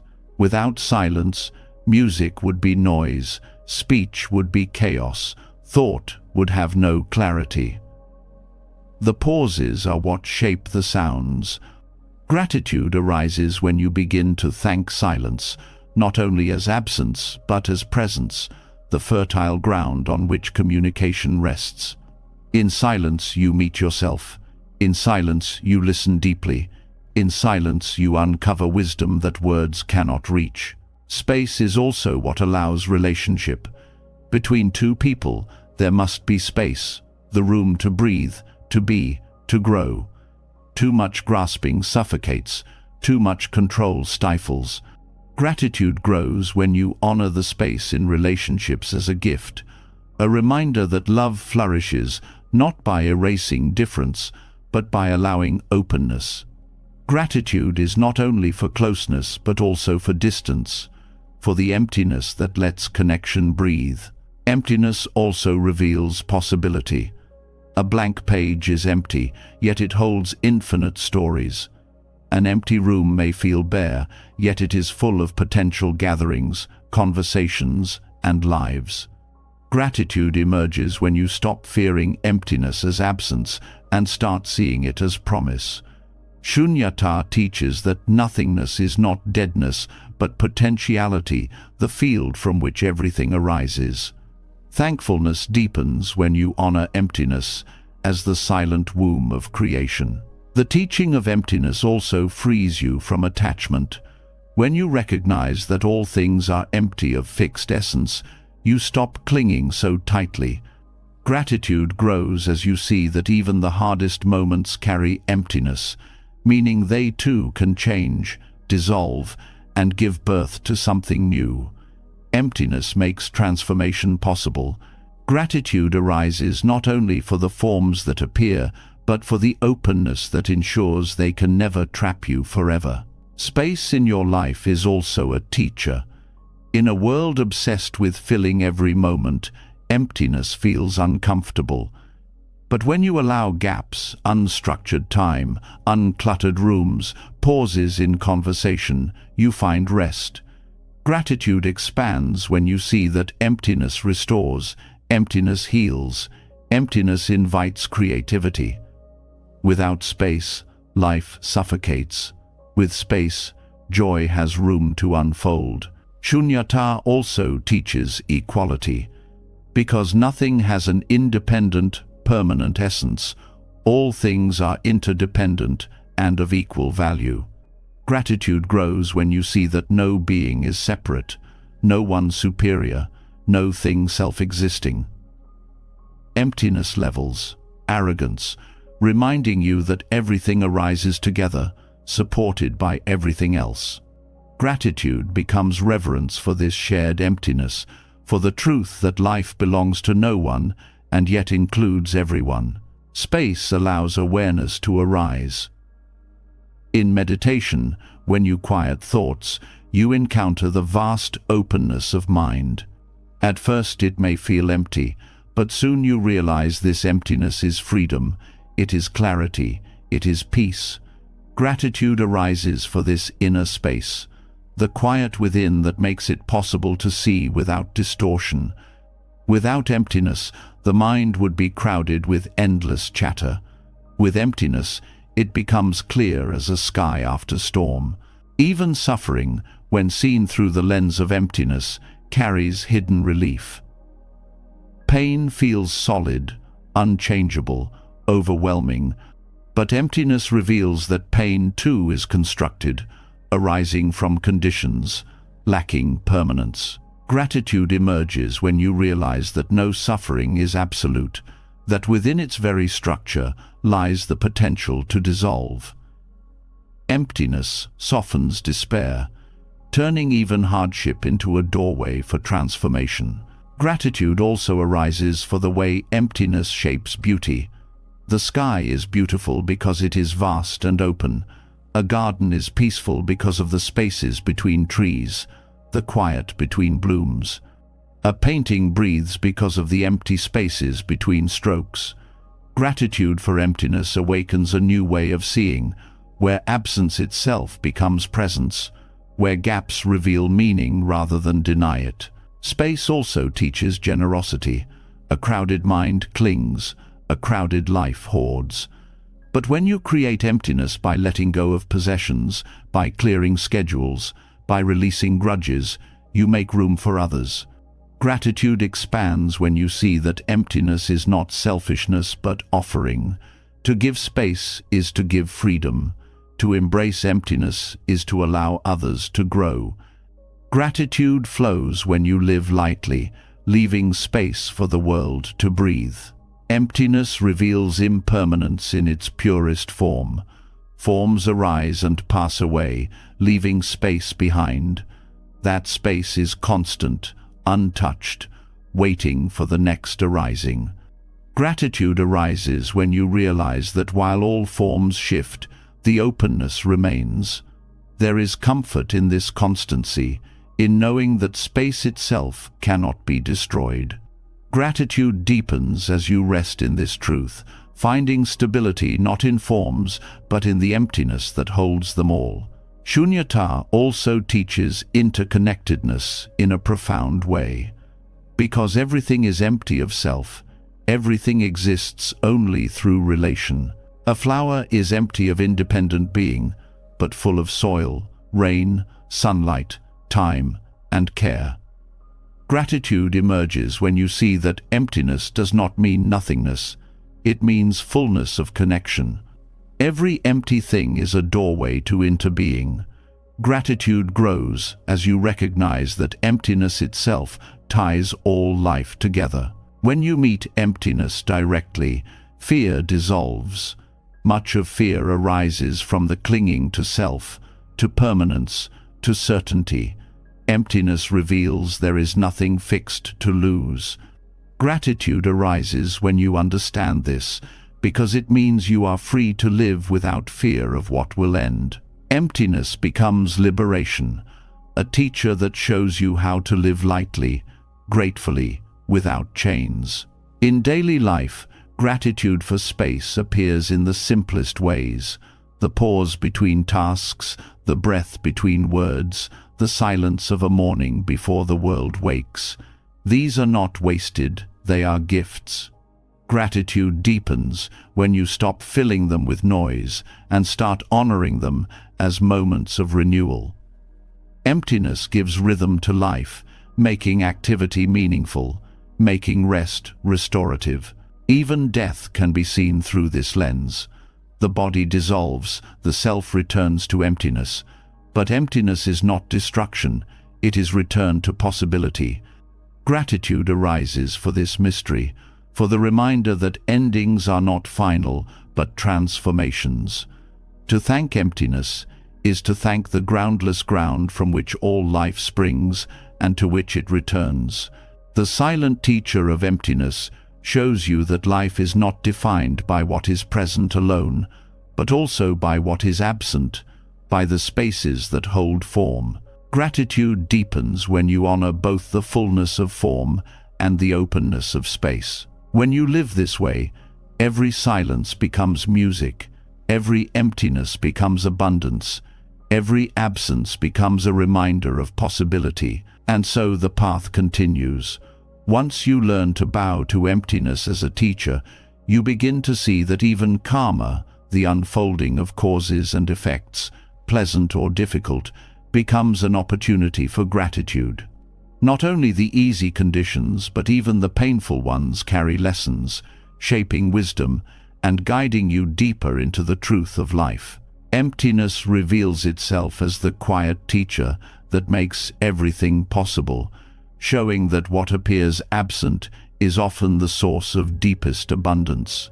Yet, life is not only formed by openness and space, it is also shaped by the threads of cause and effect, the invisible patterns we call karma. Every thought, word, and action leaves traces, and those traces return in ways both gentle and difficult. While it is easy to be grateful for pleasant karma, the challenge is to meet the painful consequences with the same openness of heart. To see karma not as punishment but as guidance is to unlock a deeper form of gratitude, one that welcomes even hardship as an opportunity for wisdom. Karma is often misunderstood as fate, as if life is rigidly predetermined by past actions. In truth, karma is a dynamic law of cause and effect, constantly shaping and reshaping experience. Gratitude arises when you realize that karma is not about judgment, but about learning. Every difficulty carries within it a lesson, every setback a message, every disappointment a doorway to growth. Gratitude begins when you stop asking, "Why me?" and start asking, "What can this teach me?" When painful karma appears, it strips away illusions of control. Plans collapse, relationships end, health falters. In those moments, the ego resists, demanding fairness. But gratitude grows when you begin to see that these experiences force you to cultivate resilience, patience, and humility. They reveal how little you truly control and how much you still have to learn. Gratitude arises not for the suffering itself, but for the wisdom it calls forth. Difficult karma also exposes the patterns you carry. Perhaps it shows you anger that repeats, attachments that cling, or fears that dictate choices. Without challenges, these patterns might remain hidden, quietly shaping your life. Gratitude deepens when you recognize that painful karma acts as a mirror, reflecting back the habits that need attention. Without this reflection, growth would stagnate. Thankfulness comes when you realize that the discomfort is pointing directly to the places where freedom is possible. Another blessing of karma is its reminder of responsibility. Every action matters. Harsh words ripple outward. Kindness does too. Gratitude grows when you see that you are not powerless but continually creating conditions for your future. Even when past actions bring hardship, you can plant new seeds through mindfulness and compassion. Gratitude arises from this empowerment, from knowing that today's choices can soften tomorrow's difficulties. Karma also teaches forgiveness. Often, the hardest lessons come not from strangers, but from those closest to you. Betrayal, conflict, and misunderstanding all sting deeply. Gratitude begins when you see these experiences as part of karmic unfolding, not as random cruelty. When you recognize that others, too, are shaped by their own causes and conditions, forgiveness becomes possible. Gratitude emerges as you release resentment, realizing that even the painful encounter gave you insight into patience, compassion, and the shared struggles of being human. Difficult karma also refines compassion for others. When you experience loss, you understand grief more deeply. When you face illness, you feel tenderness for those suffering the same. Gratitude arises when you realize that your pain connects you to others, making your heart more spacious, more tender. Karma, in this way, turns personal hardship into a bridge of empathy, and gratitude flows for the deeper bonds it creates. There is also a lesson in impermanence within karmic unfolding. No result, however painful, lasts forever. A period of suffering will shift, just as joy does. Gratitude emerges when you remember that karma is fluid, not fixed. Each moment carries the possibility of change, of renewal, of transformation. Even the hardest lessons lose their sharpness with time, leaving behind wisdom in place of pain. Gratitude for karma also grows when you see how it weaves your life into a tapestry larger than yourself. What you experience is not isolated. It is tied to countless interactions across time. Someone else's generosity may have set the stage for your success, just as your past actions ripple into the lives of others. Gratitude deepens when you see karma as interbeing in motion, a reminder that your life is part of a web of countless influences. Karma also teaches surrender. Often, you cannot undo what has been done. You can only meet its results with presence. Gratitude grows when you accept this without bitterness, when you stop resisting what is already here. In surrender, you discover peace not by controlling outcomes, but by aligning with reality. Gratitude arises for this shift in perspective, because it frees you from the exhausting struggle of demanding that life unfold differently than it does. Another gift of karma is the way it teaches discernment. Through experience, you learn which actions lead to suffering and which lead to peace. Gratitude deepens when you realize that even painful consequences sharpen your wisdom, making you more skillful in choices ahead. Karma becomes not a burden, but a teacher, guiding you to live with greater awareness. Even joy carries karmic lessons. Gratitude expands when you realize that moments of ease and success are not random, but the ripening of seeds you once planted. Instead of taking them for granted, you begin to honor them, seeing them as reminders that your actions matter. Gratitude arises both for the sweetness of joy and for the path that created it, reminding you to keep planting seeds of kindness, patience, and generosity. Karma also teaches equanimity. Life brings both pleasant and unpleasant results, and gratitude grows when you stop clinging to one while rejecting the other. By meeting both with balance, you discover peace that is not dependent on constant pleasure. Gratitude emerges for the wisdom that karma offers, teaching you to embrace life's full spectrum without being trapped by it. Through karmic lessons, you also learn humility. When hardships come, you realize you are not exempt from life's laws. Gratitude arises for this humbling because it softens pride and deepens compassion. Humility makes you more open to learning, more receptive to truth, and more connected to others. Karma's difficult lessons often carry this gift, and gratitude grows when you see the value in being humbled. Gratitude for karma deepens when you realize that it shapes your path of practice. Without difficulty, there would be no reason to turn inward, no push to seek wisdom. Many turn to spiritual practice, not because life is easy, but because karma presents pain that cannot be ignored. Gratitude arises for these turning points, even when they come wrapped in hardship, because they awaken the search for truth and freedom. Karmic lessons also invite you to cultivate patience with life itself. Results often ripen slowly, not in the timeline you desire. Gratitude grows when you learn to trust this unfolding, to accept that seeds may take years to bear fruit. Patience becomes gratitude in action, a recognition that life's timing is its own, and that wisdom often emerges only when conditions are fully ready. In reframing karma as teacher, gratitude becomes more stable. It no longer depends on only receiving what you like. It becomes resilient, able to bloom even in difficulty. Gratitude deepens when you see that karma, in all its forms, is not against you but guiding you, always pointing you toward greater awareness, compassion, and balance. When you live this way, karma ceases to be a source of fear and becomes a source of reverence. Gratitude is not just for the sweet fruits but for the bitter ones too, because both nourish growth in different ways. Life's lessons, though sometimes harsh, are always instructive.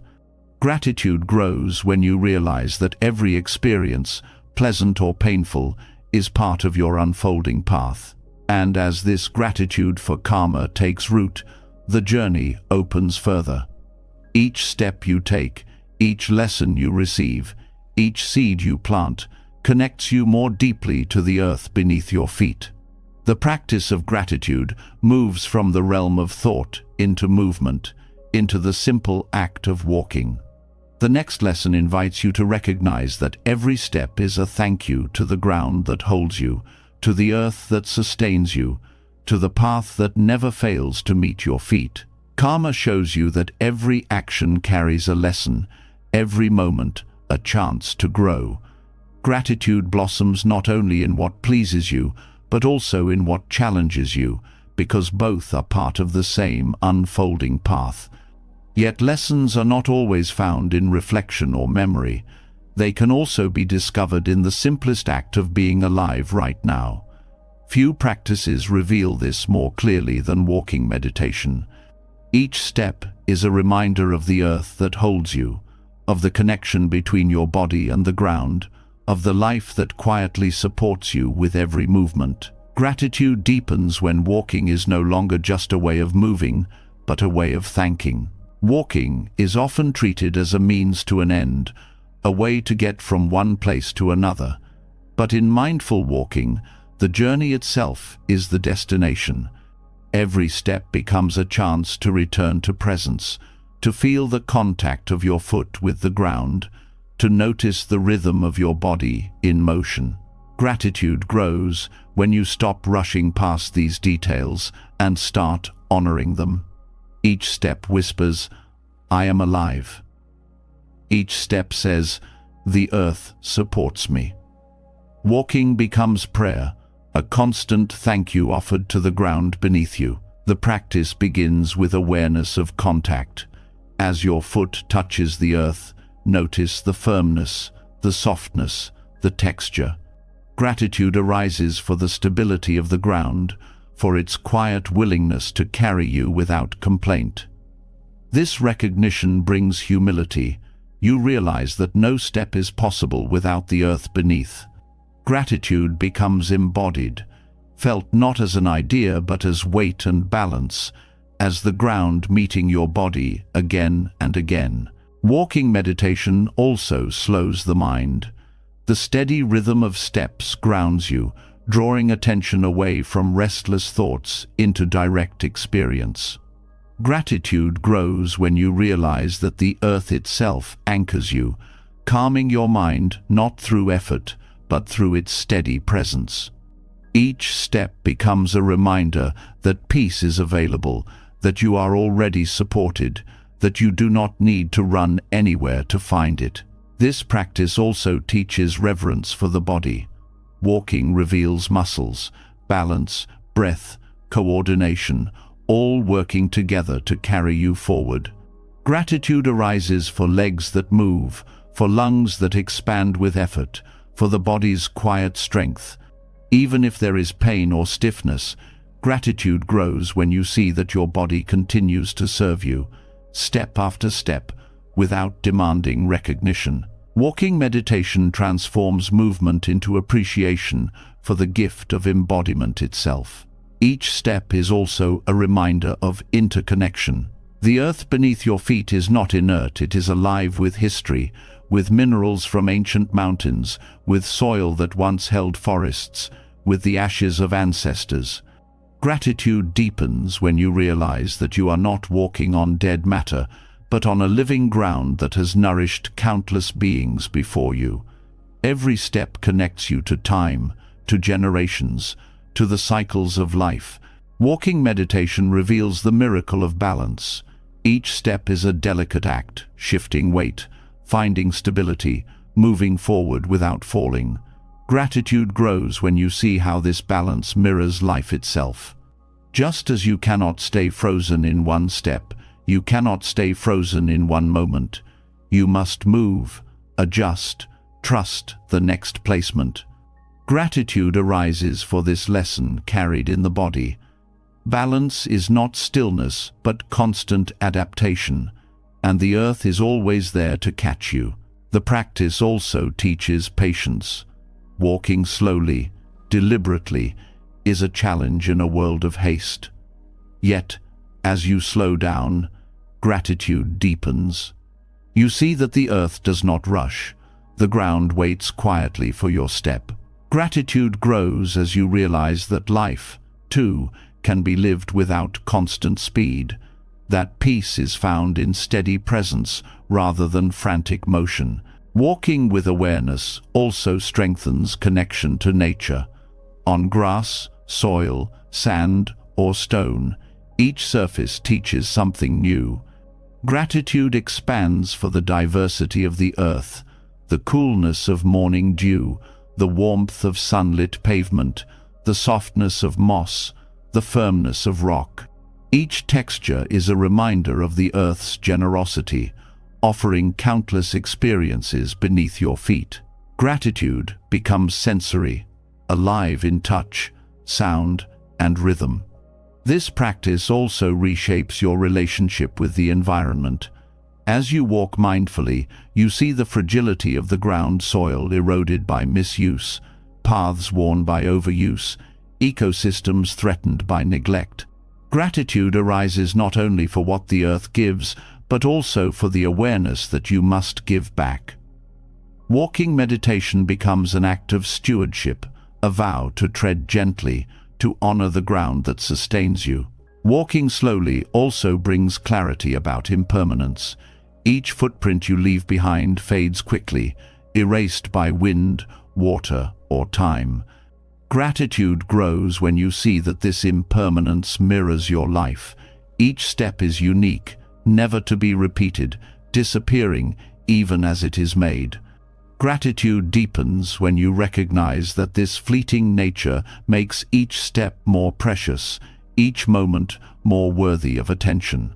Walking meditation also teaches equality. The earth does not discriminate. It supports every being, equally rich or poor, strong or weak, human or animal. Gratitude arises when you recognize this impartial generosity.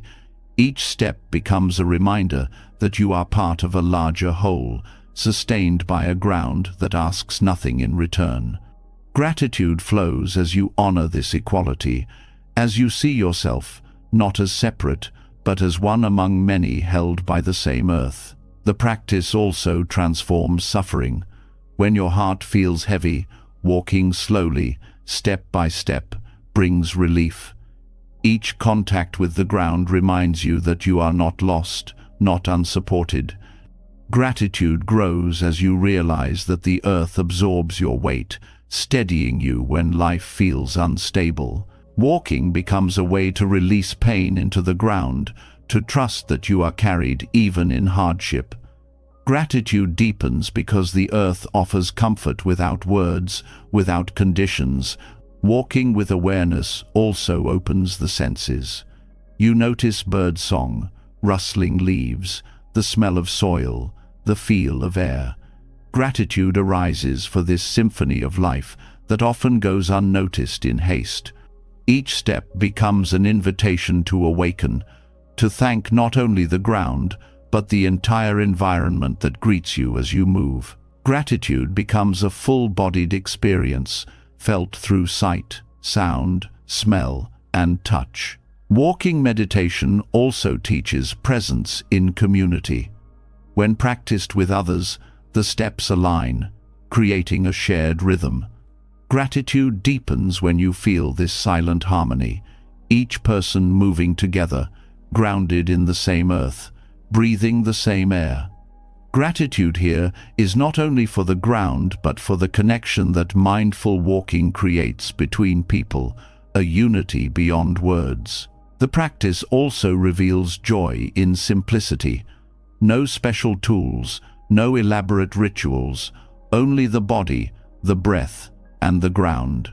Gratitude arises for this simplicity, for the accessibility of the practice, for the reminder that peace is always within reach.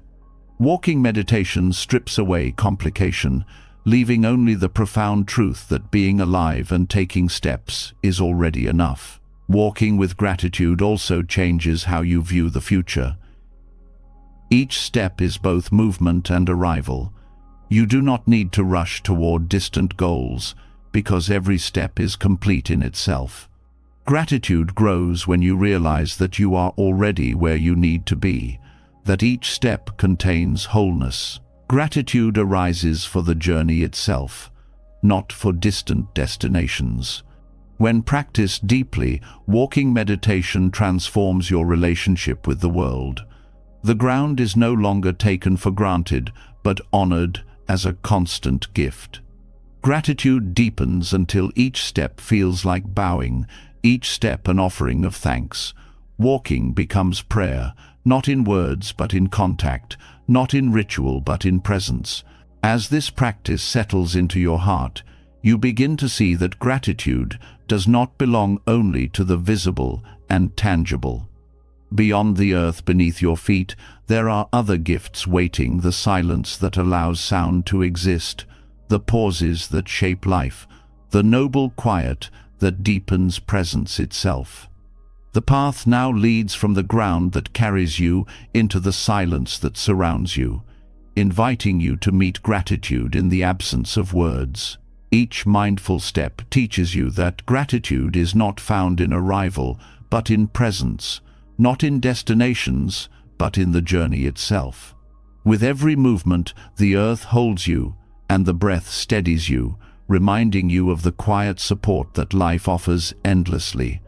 Yet beneath footsteps and voices, beneath the rhythms of movement and sound, there is another gift that often goes unnoticed. It is the gift of silence, not emptiness as absence, but silence as fullness, as nourishment, as a teacher of depth. In Buddhism, this is called noble silence, a silence that is not just the lack of noise but the presence of awareness. Gratitude deepens when you discover that silence itself is a treasure, shaping how you hear, how you speak, and how you are with yourself and others. Silence is often feared. Many fill it with chatter, noise, or distraction, mistaking it for loneliness or void. But noble silence is different. It is a conscious turning inward, a choosing of stillness not as escape, but as presence. Gratitude arises when you allow yourself to enter it, realizing that silence is not empty. It is alive with clarity, alive with space, alive with possibility. In silence, you meet yourself without disguise. The noise of the world fades, and what remains is the simple presence of your thoughts, your breath, your being. Gratitude grows when you see that silence is not an enemy, but a companion, a mirror that shows you what is often hidden beneath sound. In this mirror you encounter truths sometimes uncomfortable, sometimes healing that you might never notice otherwise. Gratitude comes when you realize silence gives you the chance to understand yourself more deeply. Silence also heightens awareness of sound. When you rest in noble silence, even the faintest noises become vivid: the rustle of leaves, the distant call of a bird, the soft rhythm of your own breath. Gratitude deepens because silence sharpens perception, reminding you that sound is a gift, not background. Words become more meaningful when born from silence, music more powerful when framed by quiet. Gratitude arises for the way silence gives sound its depth, turning hearing into listening. Noble silence also transforms speech. When you spend time in quiet, you discover how often words are unnecessary. The impulse to fill space softens, replaced by the wisdom of restraint.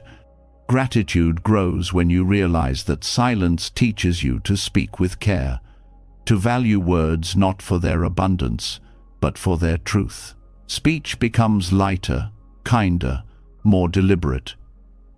Gratitude arises for this discipline, for the way silence refines communication into something healing rather than harmful. Silence also deepens connection with others.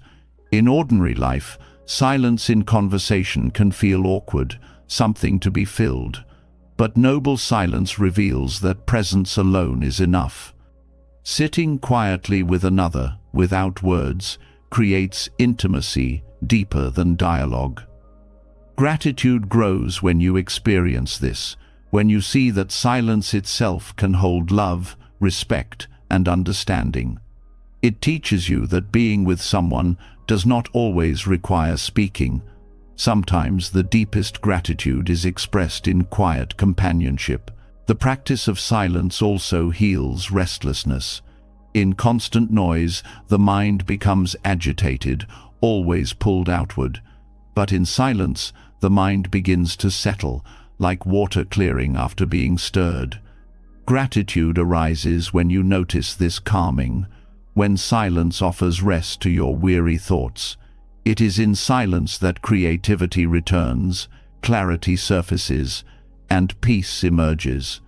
Gratitude deepens because silence is medicine that costs nothing, always available, always waiting for you to enter. Silence is also a teacher of patience. Without distraction, you are forced to sit with yourself, with boredom, with discomfort. Gratitude grows when you see that this discipline strengthens you, that it teaches endurance and presence in ways that noise cannot. Silence shows you that you do not need constant stimulation to feel alive. Gratitude arises for the strength silence builds, for the resilience it nurtures. In noble silence, time feels different. Moments stretch and deepen, free from the rush of constant activity. Gratitude grows when you realize that silence reveals the abundance of time, that stillness is not wasted but full. Each second feels richer, more complete, because it is experienced without interruption. Gratitude arises for this change of pace, for the way silence restores your relationship with time itself. Silence also nurtures compassion. When the noise quiets, you begin to hear the subtle suffering of yourself and others more clearly. Gratitude grows as you realize silence opens the heart, making space for tenderness. Words may not always heal, but presence does. Noble silence teaches you to offer presence without needing to fix or explain, and gratitude arises for this gentle power to care without words. The gift of noble silence also reshapes your relationship with the world. When you walk in silence, nature speaks more clearly. The forest becomes alive, the ocean more profound, the night sky more vast. Gratitude arises when you realize that silence is not absence, but communion, a way of listening to life directly without interference. In silence, you see more, hear more, feel more. Gratitude deepens because silence reveals the sacredness that is always present, but often missed. Noble silence also teaches humility. In quiet, you realize how much of life continues without your words, without your intervention. The sun rises, the rain falls, the earth turns, all without your commentary. Gratitude arises when you recognize that you are not the center of the universe, that silence places you back into harmony with what is greater than you. It humbles and frees you at the same time. In the discipline of silence, you also discover freedom from judgment. Without constant talking, you stop reinforcing fixed stories about yourself and others. Gratitude grows when you see how silence creates space for new possibilities, for new ways of seeing. In silence, labels fall away. You are no longer trapped in constant narratives. You simply are. Gratitude arises for this openness, for the way silence allows life to be fresh, alive, and unburdened. Silence also offers rest to relationships. Constant dialogue can exhaust, but shared silence refreshes. Gratitude grows when you see that silence can be love's language, that sitting quietly with family or friends can express connection more profoundly than words. Silence becomes gratitude embodied, a way of saying, "I am here," without sound. Noble silence also prepares the mind for wisdom. The teachings of life are subtle, easily drowned by noise. In silence, you begin to hear them. Gratitude arises for the insights that surface only when you are still, the realization of impermanence, the clarity of interconnection, the awareness of what truly matters. Silence does not add knowledge. It clears space for wisdom to arise. Gratitude deepens because silence becomes the ground for awakening. Silence teaches that presence is enough. You do not need to prove yourself with endless explanations, achievements, or words. In silence, being is sufficient. Gratitude arises for this simplicity, for the relief of resting in presence without performance.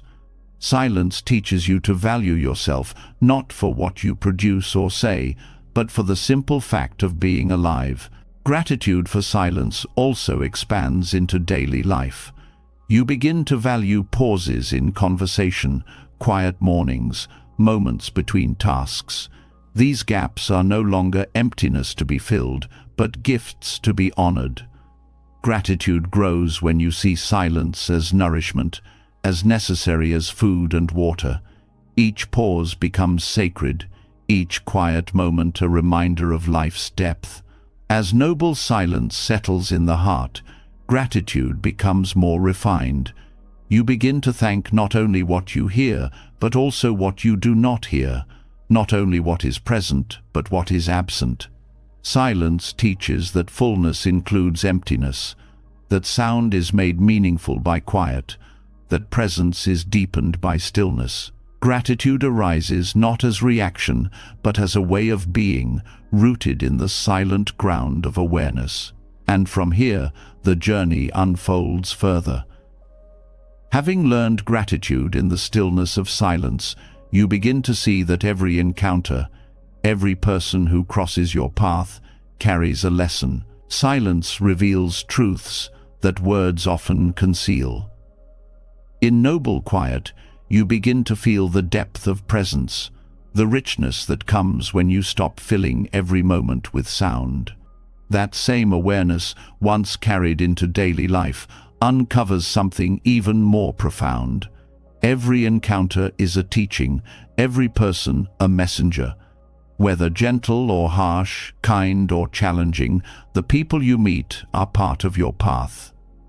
Gratitude deepens when you begin to see that no meeting is random, that each interaction holds wisdom waiting to be received. The value of seeing each encounter as a teacher is that it dissolves the illusion of accidents.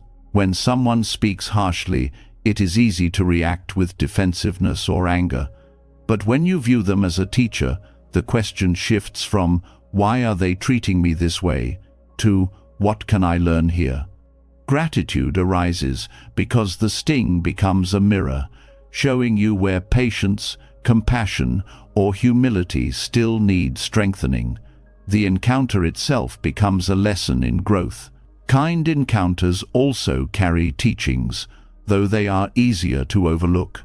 A smile from a stranger, a gesture of generosity, a word of encouragement, these teach you about the power of kindness, about the ways small actions ripple outward. Gratitude deepens when you recognize that such moments are reminders of how you, too, can be a source of light for others.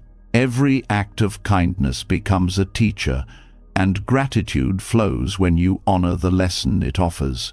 Some encounters reveal your own limitations.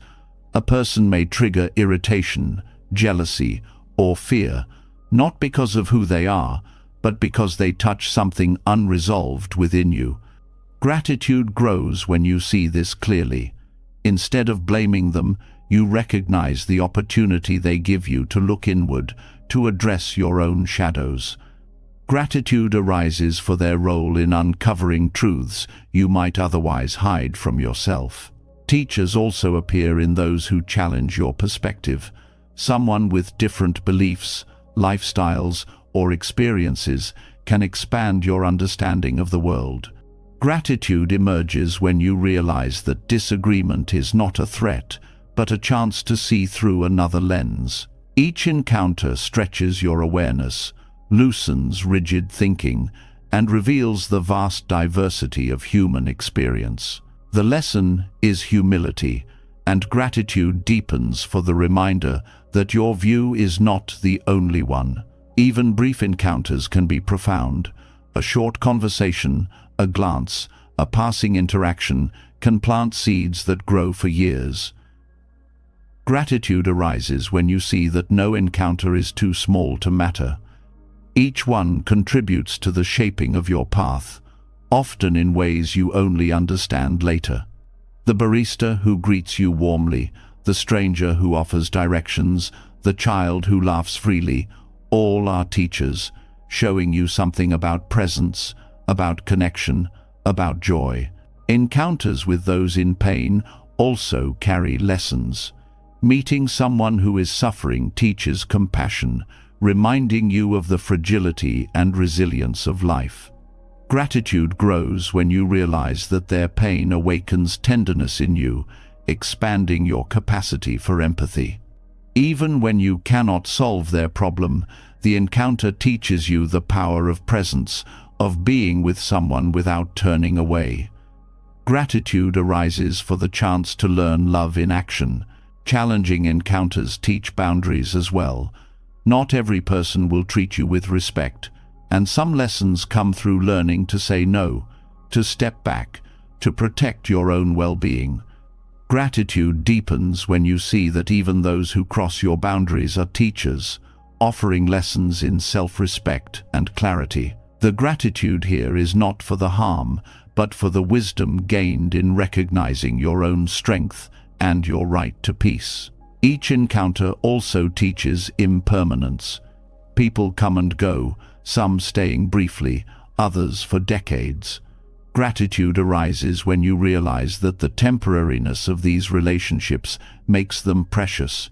You cannot hold anyone forever, but you can honor the lessons they bring while they are with you. Gratitude deepens when you see that every farewell is also a teaching in letting go, every ending a reminder of the value of the time shared. Encounters with elders carry wisdom rooted in experience. Listening to their stories, their perspectives, teaches patience and respect for life's long journey. Gratitude grows when you see that their lessons are not abstract, but lived truths, shaped by years of trial and triumph. Their presence is a reminder that wisdom accumulates slowly, and gratitude arises for the chance to learn from their endurance. Encounters with children teach in a different way. Their openness, curiosity, and ability to be fully present are reminders of qualities you may have forgotten. Gratitude arises when their innocence rekindles your own capacity for wonder. Every question, every burst of laughter, every moment of unfiltered honesty becomes a teaching in how to live without overcomplicating life. Gratitude deepens when you allow their perspective to soften your own. Even encounters with enemies can be teachers. Those who oppose you reveal the intensity of your own attachments and challenge you to practice compassion where it feels most difficult. Gratitude arises when you see that enemies teach strength, patience, and forgiveness. Without them, virtues would remain untested. Gratitude deepens because you realize that the very people you resist may be shaping your path in profound ways. Animals, too, become teachers in encounters. A bird's flight, a dog's loyalty, a cat's stillness all offer lessons in simplicity and presence. Gratitude arises when you notice how much non-human beings reflect truths about life. Their teachings are silent, but no less powerful. Gratitude deepens for the reminder that wisdom is not confined to human words, but is present in all of life's expressions. Encounters with nature itself are teachers. A storm teaches impermanence and power. A mountain teaches endurance. A river teaches flow. Gratitude arises when you recognize that walking outside is entering a classroom where every element offers a lesson. Gratitude deepens when you realize that the earth has been teaching all along, waiting only for you to listen. Some encounters are with yourself. Looking in the mirror, sitting in solitude, reflecting on your actions, these are meetings too. Gratitude grows when you realize that self-encounters are among the most profound teachers, revealing honesty, growth, and the need for compassion toward yourself. Gratitude deepens when you see that every reflection is a chance to learn, to adjust, to begin again. Seeing each encounter as a teacher also transforms conflict. Instead of resenting difficulty, you begin to look for the lesson. Gratitude arises when you see that conflict reveals hidden truths about communication, about values, about fears. Gratitude deepens when you learn to thank the conflict for what it shows, even while working to resolve it with wisdom and care. Gratitude also arises for encounters that inspire. Meeting someone who embodies compassion, resilience, or clarity plants seeds of aspiration in your own heart. Gratitude grows when their presence shows you what is possible, expanding your vision of who you can become. Every inspiring figure is a teacher, not because they give you answers, but because they awaken your own potential. When you view life this way, gratitude becomes continuous. No encounter is wasted, no meeting trivial.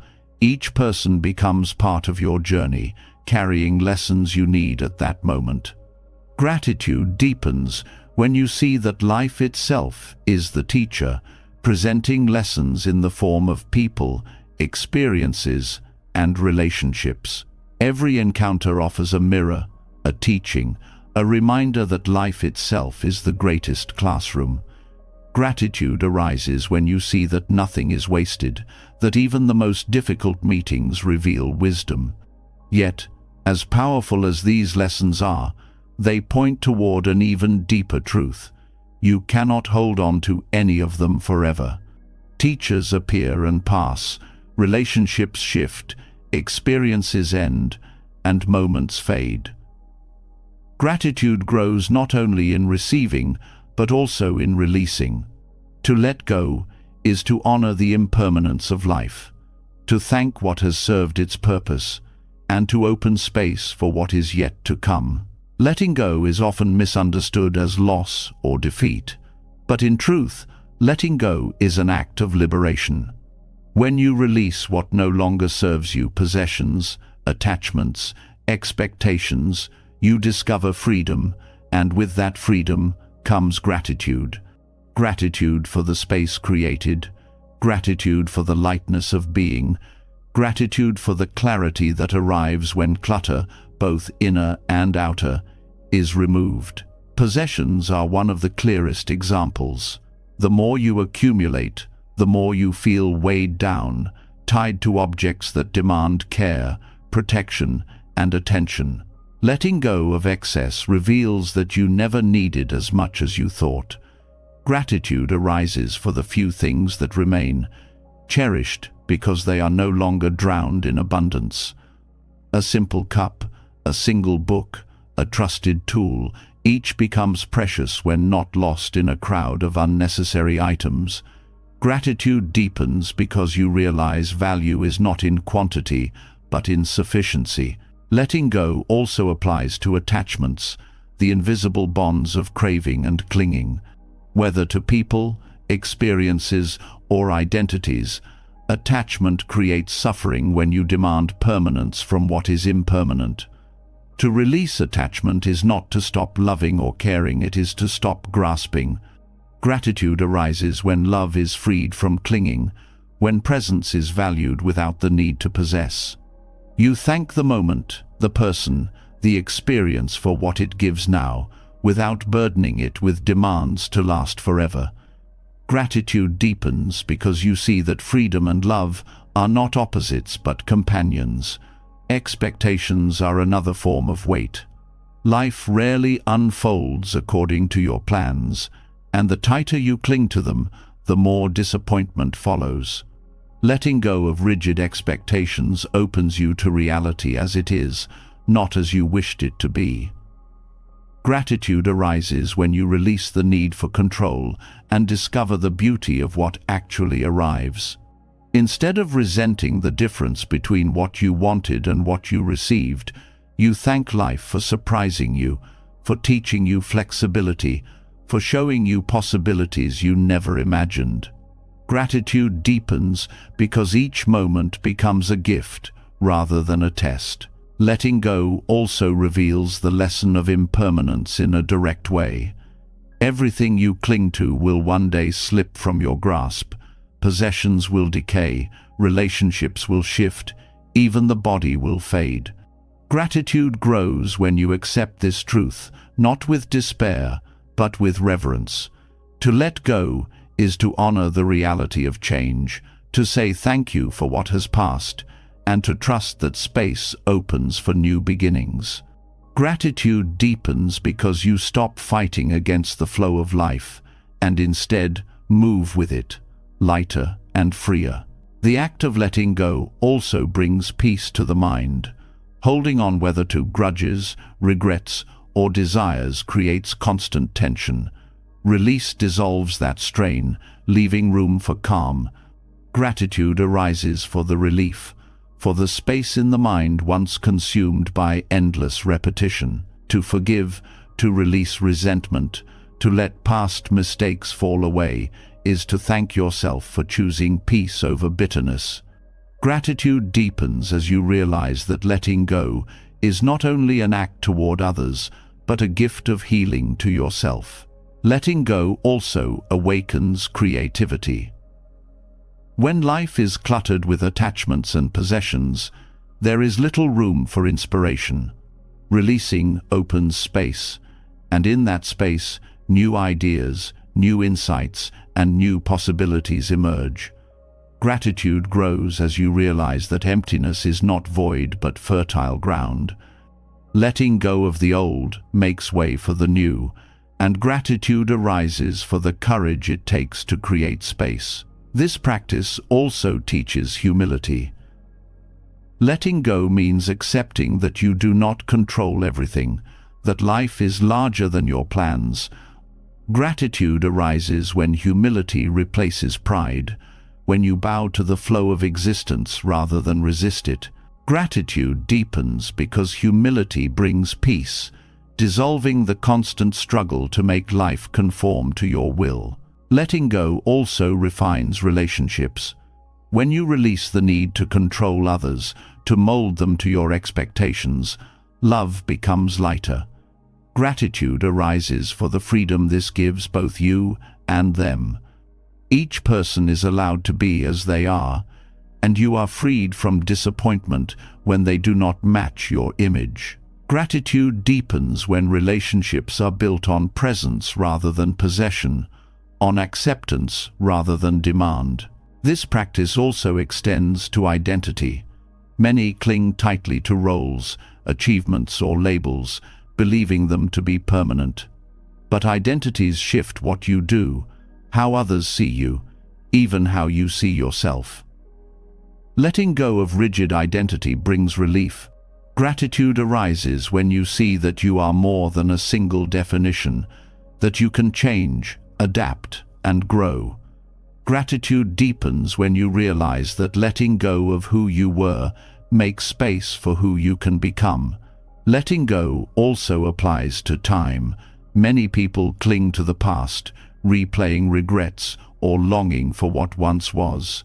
Others grasp at the future, anxious for what has not yet come. Letting go of these attachments brings you back to now, the only place where gratitude can truly live. Gratitude arises when you release the burden of what cannot be changed or predicted, and instead thank the present moment for what it offers. Gratitude deepens because you discover the fullness of life here, not elsewhere. Even spiritual practice requires letting go, clinging to progress, to achievements, to the idea of enlightenment itself creates suffering. Gratitude arises when you release the pressure to reach a destination and instead honor the practice itself. Each breath, each step, each moment of awareness becomes enough. Gratitude deepens when you realize that the path is not about arriving, but about being, about letting go again and again. Letting go also teaches generosity. When you release possessions, you create opportunities to share. Gratitude arises when you see that giving is not losing, but gaining the joy of lightness, the joy of connection, the joy of supporting others. Gratitude deepens because generosity transforms both giver and receiver, reminding you that abundance is not what you keep, but what you release. This practice also strengthens resilience. When life forces you to let go through loss, change, or endings, you discover strength you did not know you had. Gratitude arises for this resilience, for the ability to stand even when the ground shifts. Gratitude deepens when you see that letting go does not break you, but remakes you, each release shaping you into someone more flexible, more open, more alive. Letting go also nurtures joy. When the weight of clinging is gone, life feels lighter. Simple things bring delight because they are not overshadowed by endless craving. Gratitude arises when you notice how much freer you feel with less, how joy blooms in space rather than clutter. Gratitude deepens because you discover that happiness is not in holding tightly, but in releasing gently. Ultimately, letting go is an act of trust. Trust that life will bring what you need. Trust that endings make way for beginnings. Trust that emptiness is fertile. Gratitude arises when you surrender to this trust, when you stop grasping at control and allow life to flow. Gratitude deepens when you realize that, in letting go, you gain not less but more peace, more clarity, more freedom. Letting go teaches you that freedom does not come from holding tightly, but from releasing gently, from trusting that life gives and takes in its own rhythm. When the weight of clinging falls away, a new kind of clarity emerges, a deeper appreciation for what remains. And among all the things that remain, none is more precious than the simple act of being alive. To wake up in the morning is not ordinary. It is a miracle so easily overlooked. Gratitude takes its purest form when you open your eyes and recognize the gift of another day, a gift that billions did not receive. Waking up is often treated as routine, as though the body owes you another sunrise. Yet the truth is more fragile. Every night is a surrender, every morning a renewal. Gratitude arises when you remember that life is not guaranteed, that each awakening is a rare chance. To breathe, to rise, to see the world again, these are privileges, not promises. When you start your day with this awareness, the entire rhythm of life changes. The Buddhist practice of acknowledging life's rarity upon waking is both simple and profound. Instead of rushing into tasks or distractions, you pause and recognize the miracle of survival. Gratitude grows as you whisper inwardly, "I have woken up. I have this day. I will live it with care." These words are not superstition, but a reminder that today is a treasure you may never hold again. This awareness reshapes mornings. The first breath after waking becomes a source of wonder. The sunlight through the window, a blessing. The touch of the floor beneath your feet, a reminder of grounding. Gratitude deepens when you meet these simple experiences, not with indifference, but with reverence. To start the day in this way is to frame everything that follows as part of a sacred gift. When you see waking as a miracle, urgency softens. The day is no longer about racing toward endless tasks, but about honoring what you have been given. Gratitude arises when you recognize that simply being alive is enough, that everything else is secondary. This shift reduces stress, replacing it with presence. Gratitude deepens because life feels less like a burden to carry and more like a blessing to savor. This practice also transforms how you meet difficulties. When the baseline of gratitude is simply being alive, even challenges are reframed. A problem at work, a disagreement, an inconvenience. These may still cause discomfort, but they no longer overshadow the miracle of waking. Gratitude arises because difficulties are seen against the backdrop of life itself, and life itself remains precious. Waking with awareness also reshapes relationships. When you start the day, knowing its fragility, you treat others with more tenderness. Gratitude grows when you greet loved ones with the recognition that this moment with them may never return. A simple "good morning" becomes more than words. It becomes an acknowledgement of shared existence in this fleeting time. Gratitude deepens when each interaction carries the weight of life's rarity. This practice also changes how you view time. Instead of treating the day as a blur of hours to be filled, you see each moment as unrepeatable. Gratitude arises when you notice the uniqueness of the morning breeze, the taste of breakfast, the sound of birds. Gratitude deepens when you realize that the richness of life is found in presence, not in accumulation of hours. Waking up as a miracle also strengthens resilience. When you frame life as a rare gift, setbacks lose some of their power. Gratitude arises because even in difficulty, you are still alive, still breathing, still capable of growth. This perspective does not erase pain, but gives it context. Gratitude deepens when you see that survival itself is victory, that waking grants you another chance to begin again. The practice also nurtures humility. Life is not something you command, it is something granted, moment by moment. Gratitude arises when you recognize that waking is not your achievement, but a gift beyond your control. This humility softens pride and fosters reverence. Gratitude deepens when you see that every day is borrowed, every breath a loan from the universe. Waking with gratitude also awakens purpose. When you recognize that today may be your last, you ask, "How will I live it?" Gratitude arises when you see that this awareness sharpens priorities, guiding you toward kindness, presence, and meaning. Gratitude deepens when you realize that each morning is an invitation not just to exist, but to live deliberately. This practice also teaches compassion. When you realize the rarity of waking, you see that others too walk this fragile path. Gratitude arises when you look at another person and remember they too have been given this day. They too are living a rare gift. Gratitude deepens when compassion flows naturally from this awareness, shaping how you treat others with patience and care. The miracle of waking also reminds you of interconnection. You are alive not by yourself, but because of countless conditions: air to breathe, a heart that continues beating, a world that sustains you. Gratitude arises when you see that waking is not only your miracle, but the result of an entire universe working together. Gratitude deepens when you bow inwardly to this web of life that makes your morning possible. This awareness also softens regret.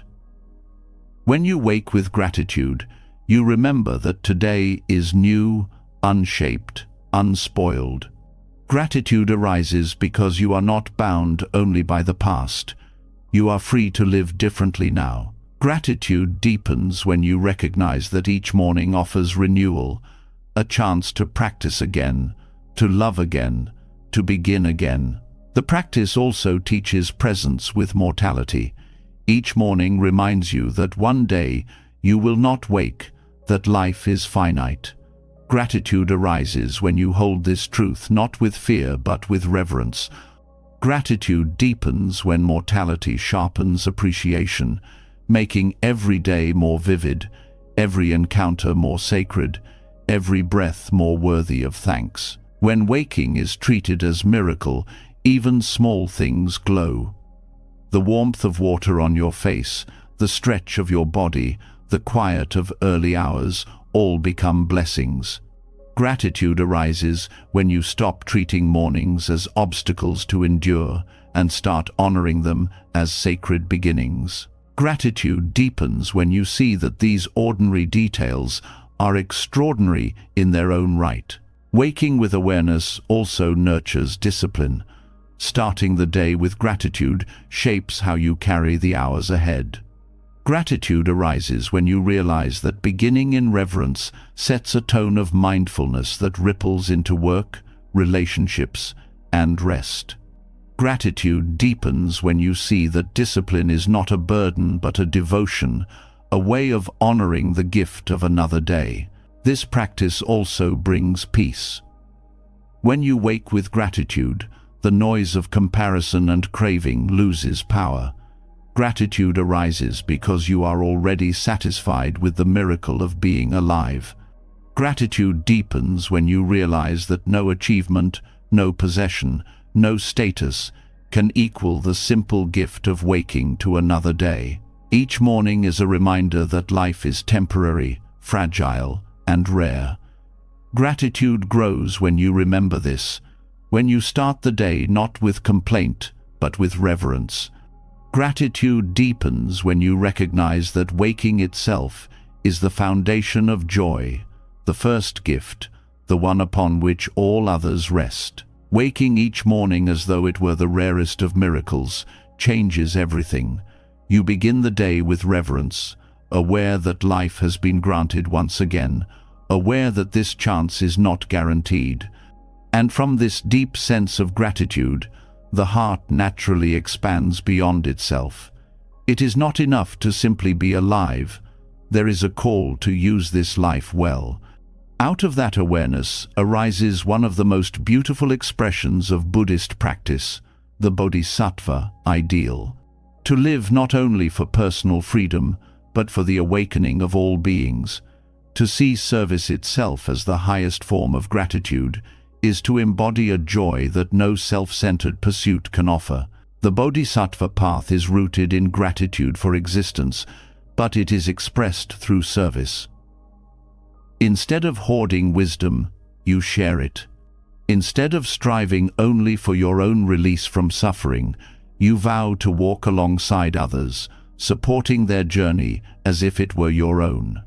Gratitude arises when you recognize that the ability to serve is itself a privilege, that to be in a position to help even one being is to be entrusted with something sacred. Service on this path is not about grand gestures or recognition. It is about presence, patience, and compassion in the smallest acts. Listening without judgment, offering kindness where it is needed, giving time to someone in distress, these are the everyday forms of the Bodhisattva spirit.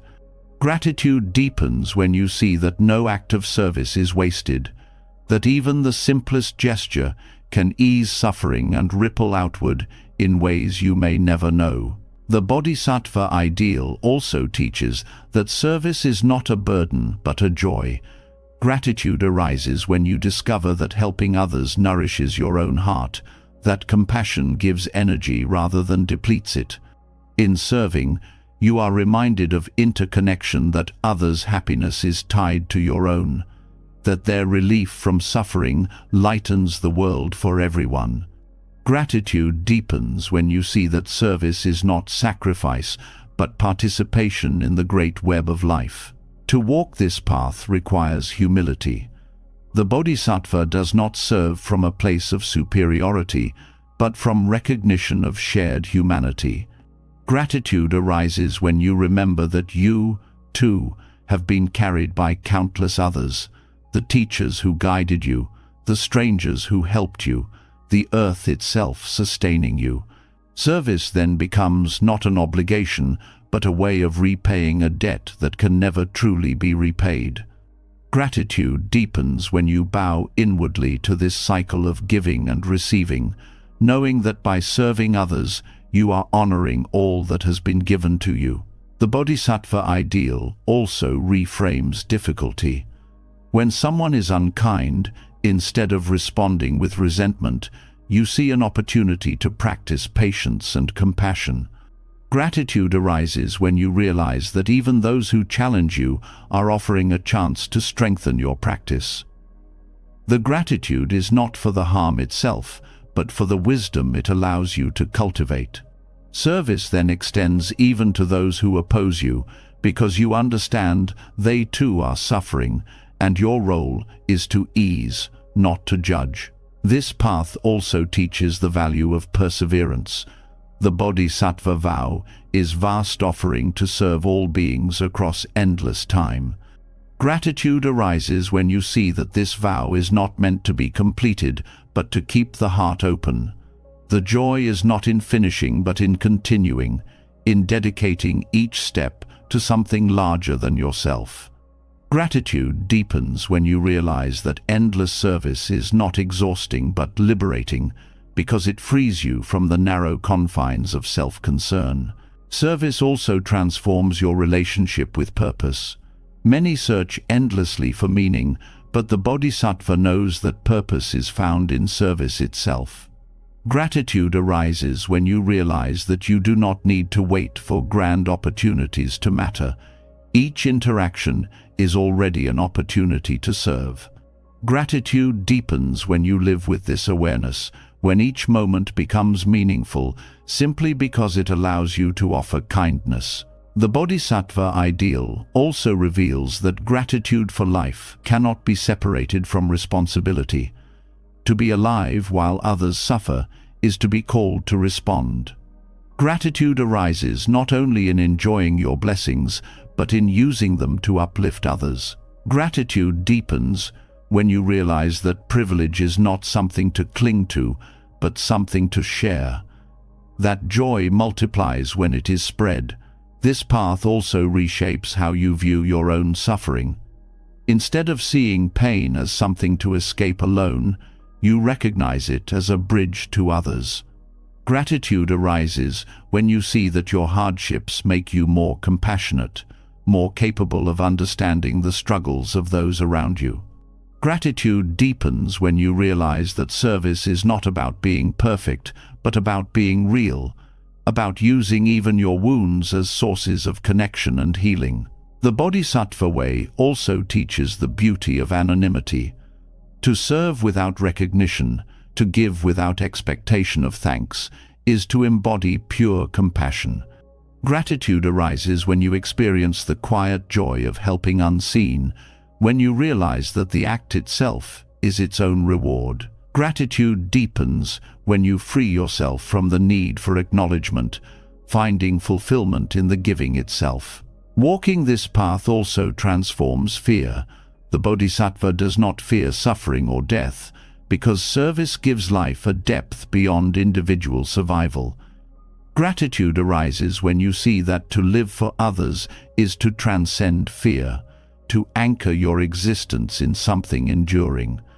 Gratitude deepens when you realize that your actions continue through others, that service leaves traces beyond your own lifetime. The practice also cultivates boundless compassion. Gratitude arises when you recognize that every being, no matter how lost or broken, has Buddha nature, the potential for awakening. Gratitude deepens when you realize that by serving others, you are honoring that potential, watering seeds that may bloom far beyond your sight. The Bodhisattva ideal also reminds you that service is not about perfection, but sincerity. Gratitude arises when you realize that you do not need to solve all problems.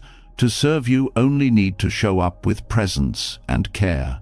Gratitude deepens when you release the pressure of saving the world and embrace the joy of helping in the ways you can, here and now. In practicing this ideal, you begin to see that gratitude itself becomes service.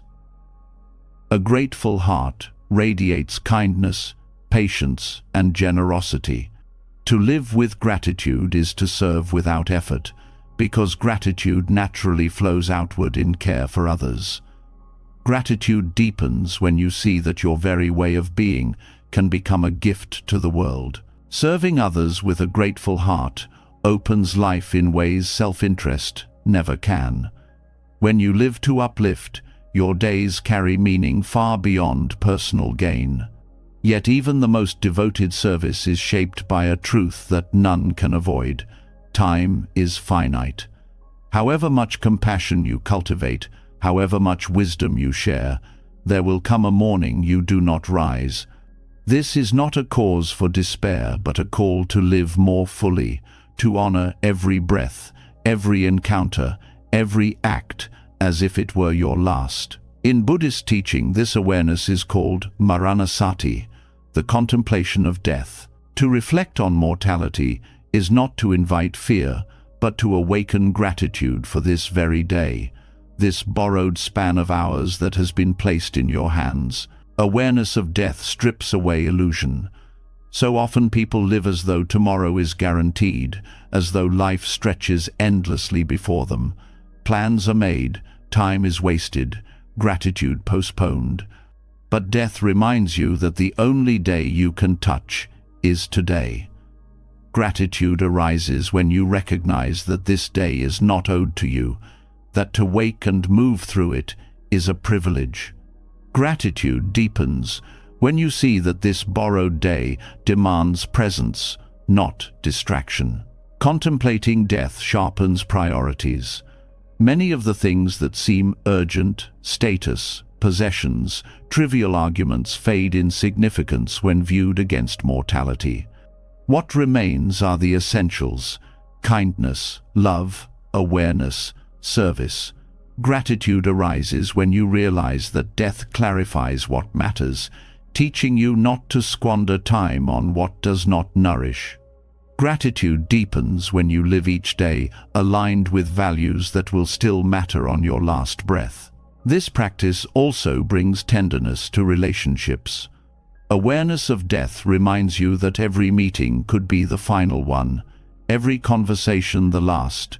Gratitude arises when you approach others with this awareness, treating each word as precious, each moment together as sacred.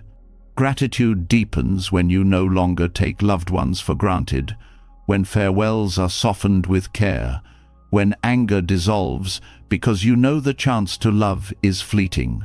Maranasati also softens fear of death itself. By contemplating mortality daily, death becomes less of a shock and more of a companion. Gratitude arises when you realize that this reflection frees you from the constant anxiety of avoidance. Gratitude deepens when you discover that thinking of death makes life richer, not poorer, because it anchors you in what is real. Awareness of death also teaches humility. No matter your accomplishments, death will level them. Gratitude arises when you see this not as negation, but as balance. Gratitude deepens when you recognize that death places all beings on equal ground, reminding you to live not with arrogance, but with reverence. This reflection also strengthens compassion. When you remember that others too are mortal, you meet their struggles with gentleness. Gratitude arises when you realize that everyone shares the same fragility, the same uncertainty. Gratitude deepens when compassion flows more easily, when you no longer waste time in harshness, but instead use your days to ease the burden of others. Contemplating death also enhances presence. Each sight, sound, and breath takes on a heightened clarity when you know it may be the last. Gratitude arises when you notice the beauty of a single sunrise, the taste of food, the warmth of touch. Gratitude deepens when these ordinary moments are no longer dismissed but treasured as the essence of life. Maranasati also cultivates resilience. When challenges arise, awareness of death puts them into perspective. Gratitude arises when you see that many worries shrink when measured against mortality. Gratitude deepens when you find strength in knowing that if this is your last day, you would rather meet it with courage than complaint. The contemplation of death also teaches acceptance. Life ends whether you resist or not. Gratitude arises when you release the struggle to deny it, when you bow to impermanence as part of the natural order. Gratitude deepens when acceptance brings peace, allowing you to live with more ease, knowing that nothing is permanent, but that every moment can be honored. Maranasati sharpens your relationship with time. Every hour becomes meaningful, every choice more deliberate. Gratitude arises when you recognize that life is not measured in years but in presence. Gratitude deepens when you no longer delay gratitude for another day but cultivate it now, in this breath, in this moment. The practice also nurtures joy. Far from being morbid, awareness of death illuminates the sweetness of life.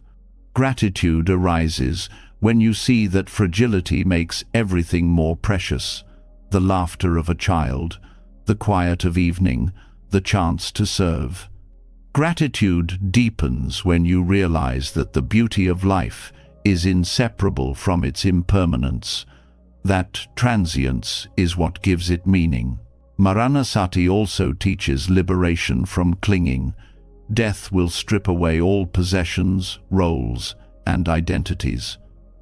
Gratitude arises when you see this as a reminder to let go now, to travel lightly. Gratitude deepens when you live with less attachment, more freedom, and greater appreciation for what is here in the present. This practice also inspires service. Knowing that time is short, you are moved to use it wisely, to contribute rather than consume. Gratitude arises when you see each day as a chance to give, to lighten another's load, to sow seeds that may grow after you are gone. Gratitude deepens when you realize that service is one of the few legacies that death cannot erase. Awareness of death also transforms how you view endings. Each sunset, each farewell, each completed task becomes a small rehearsal for the final release. Gratitude arises when you begin to honor endings as sacred, not as failures. Gratitude deepens when you see that endings create space for renewal, just as death creates space for life to continue. By practicing Maranasati, you live more awake. Gratitude arises when you remember that this day is borrowed, that it could vanish without notice. Gratitude deepens when you live each moment as if it were both the first and the last, with reverence, with presence, with love. Reflecting on death brings clarity to the present, showing that every day is borrowed and therefore precious. To wake with this knowledge is to live more deeply, to love more urgently, to waste less time on what does not matter. Yet gratitude does not only belong to the present moment or the awareness of life's brevity. It also reaches backward into the story that has carried you to this point. Every struggle, every mistake, every triumph has shaped the person who now stands here. Gratitude deepens when you learn to bow to the past, not to cling to it, not to resent it, but to thank it for shaping today's self. The past often feels like a burden. Regrets, losses, and pain leave scars that are difficult to accept. But when you look closer, even the hardest experiences contain lessons that changed you, strengths you would not have developed otherwise. Gratitude arises when you see that your wounds made you tender, your failures taught resilience, and your heartbreaks opened compassion. Gratitude deepens when you stop cursing the past for its difficulties and instead thank it for the wisdom those difficulties brought. Mistakes are often the hardest to embrace. They linger in memory, replayed with shame or guilt. Yet mistakes are teachers that no book or lecture could replace. Each wrong turn showed you something about yourself, about your choices, about life's direction. Gratitude grows when you realize that your current clarity was born from those errors. Without them, you might still be blind to certain truths. Gratitude deepens when you see mistakes not as stains, but as stepping stones, part of the path that made you wiser. Struggles, too, become sources of gratitude. The times you thought you would break, but somehow endured. The nights you felt lost, but still rose in the morning. These shaped a resilience you now carry. Gratitude arises when you see that those seasons of hardship taught you patience, humility, and strength. Gratitude deepens when you understand that suffering was not meaningless, but formative. giving you the depth to meet life with compassion for yourself and others. Triumphs, on the other hand, are easier to thank, but no less important to honor. Every success, every victory, every moment of joy built confidence and gave you reason to continue. Gratitude arises when you look back and see how far you have come, how many challenges you have already faced and overcome. Gratitude deepens when you recognize that triumphs remind you of your capacity to grow, to create, to achieve, and to live with purpose. Even seemingly ordinary moments of the past shaped you.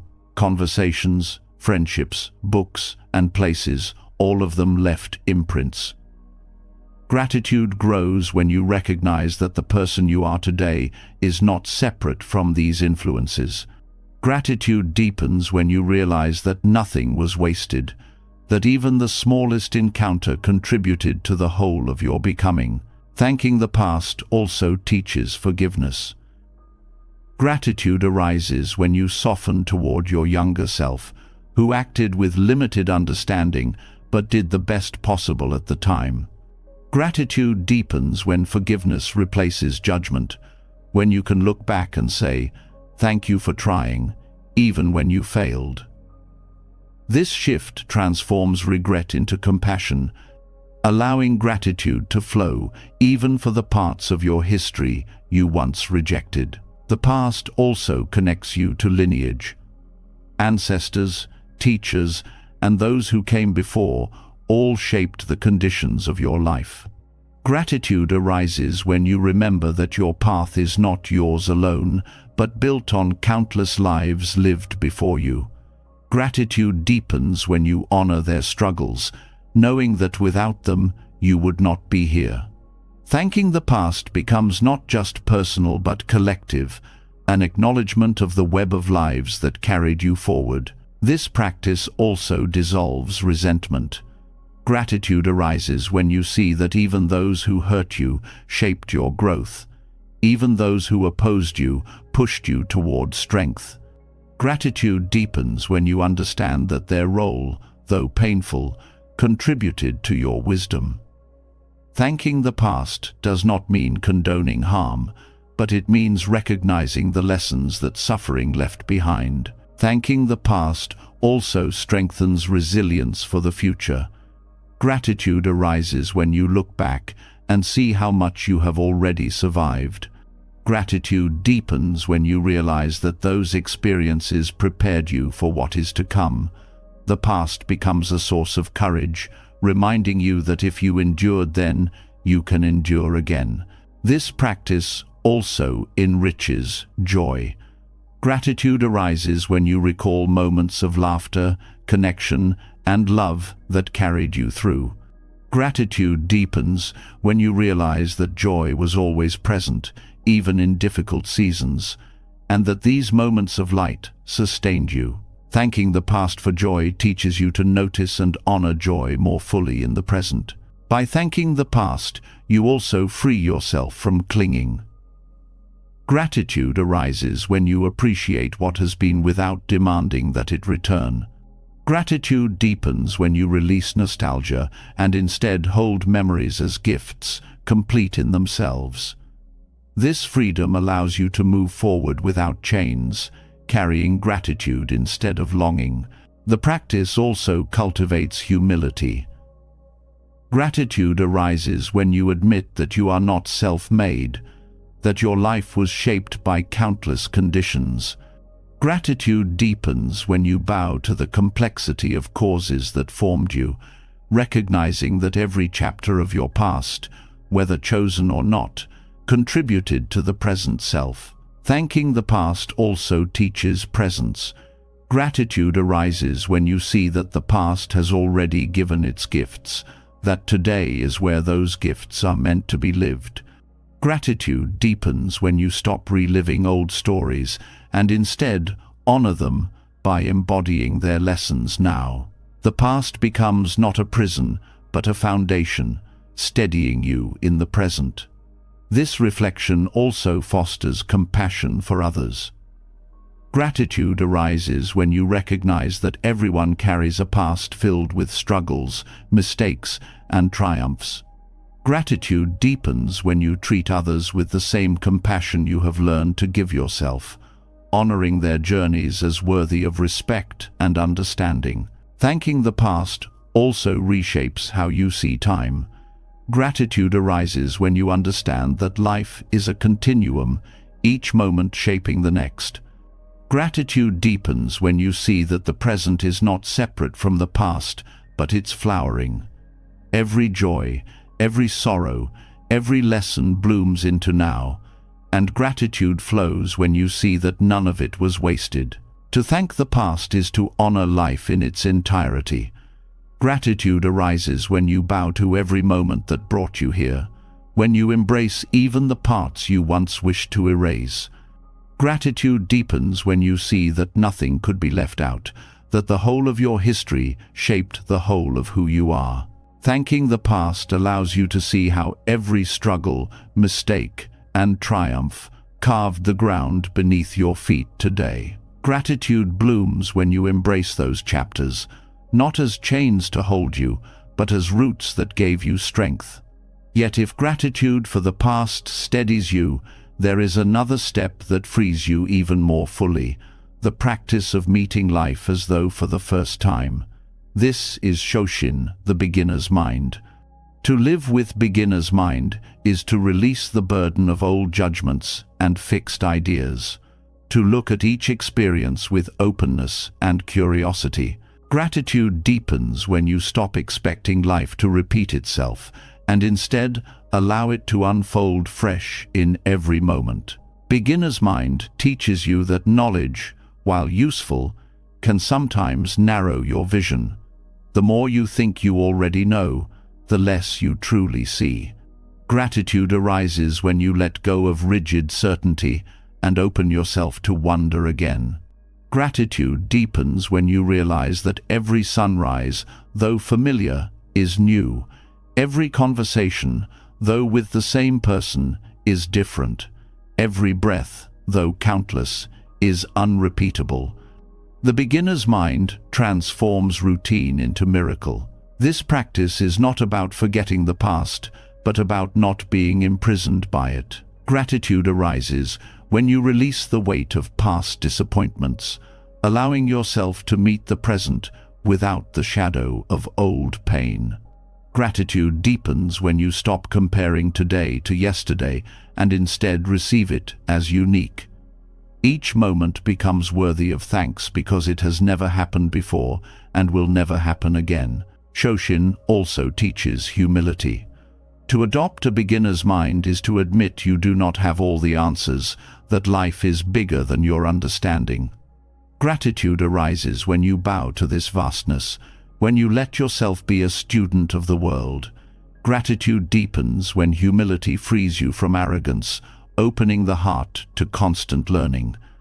Every person becomes a teacher, every situation a classroom, and gratitude flows because the world is alive with lessons. This mindset also renews joy. Familiarity often dulls appreciation. You stop noticing what surrounds you because you believe you already know it. But with beginner's mind, you rediscover the texture of food, the sound of rain, the smile of a friend. Gratitude arises when you allow yourself to be surprised again.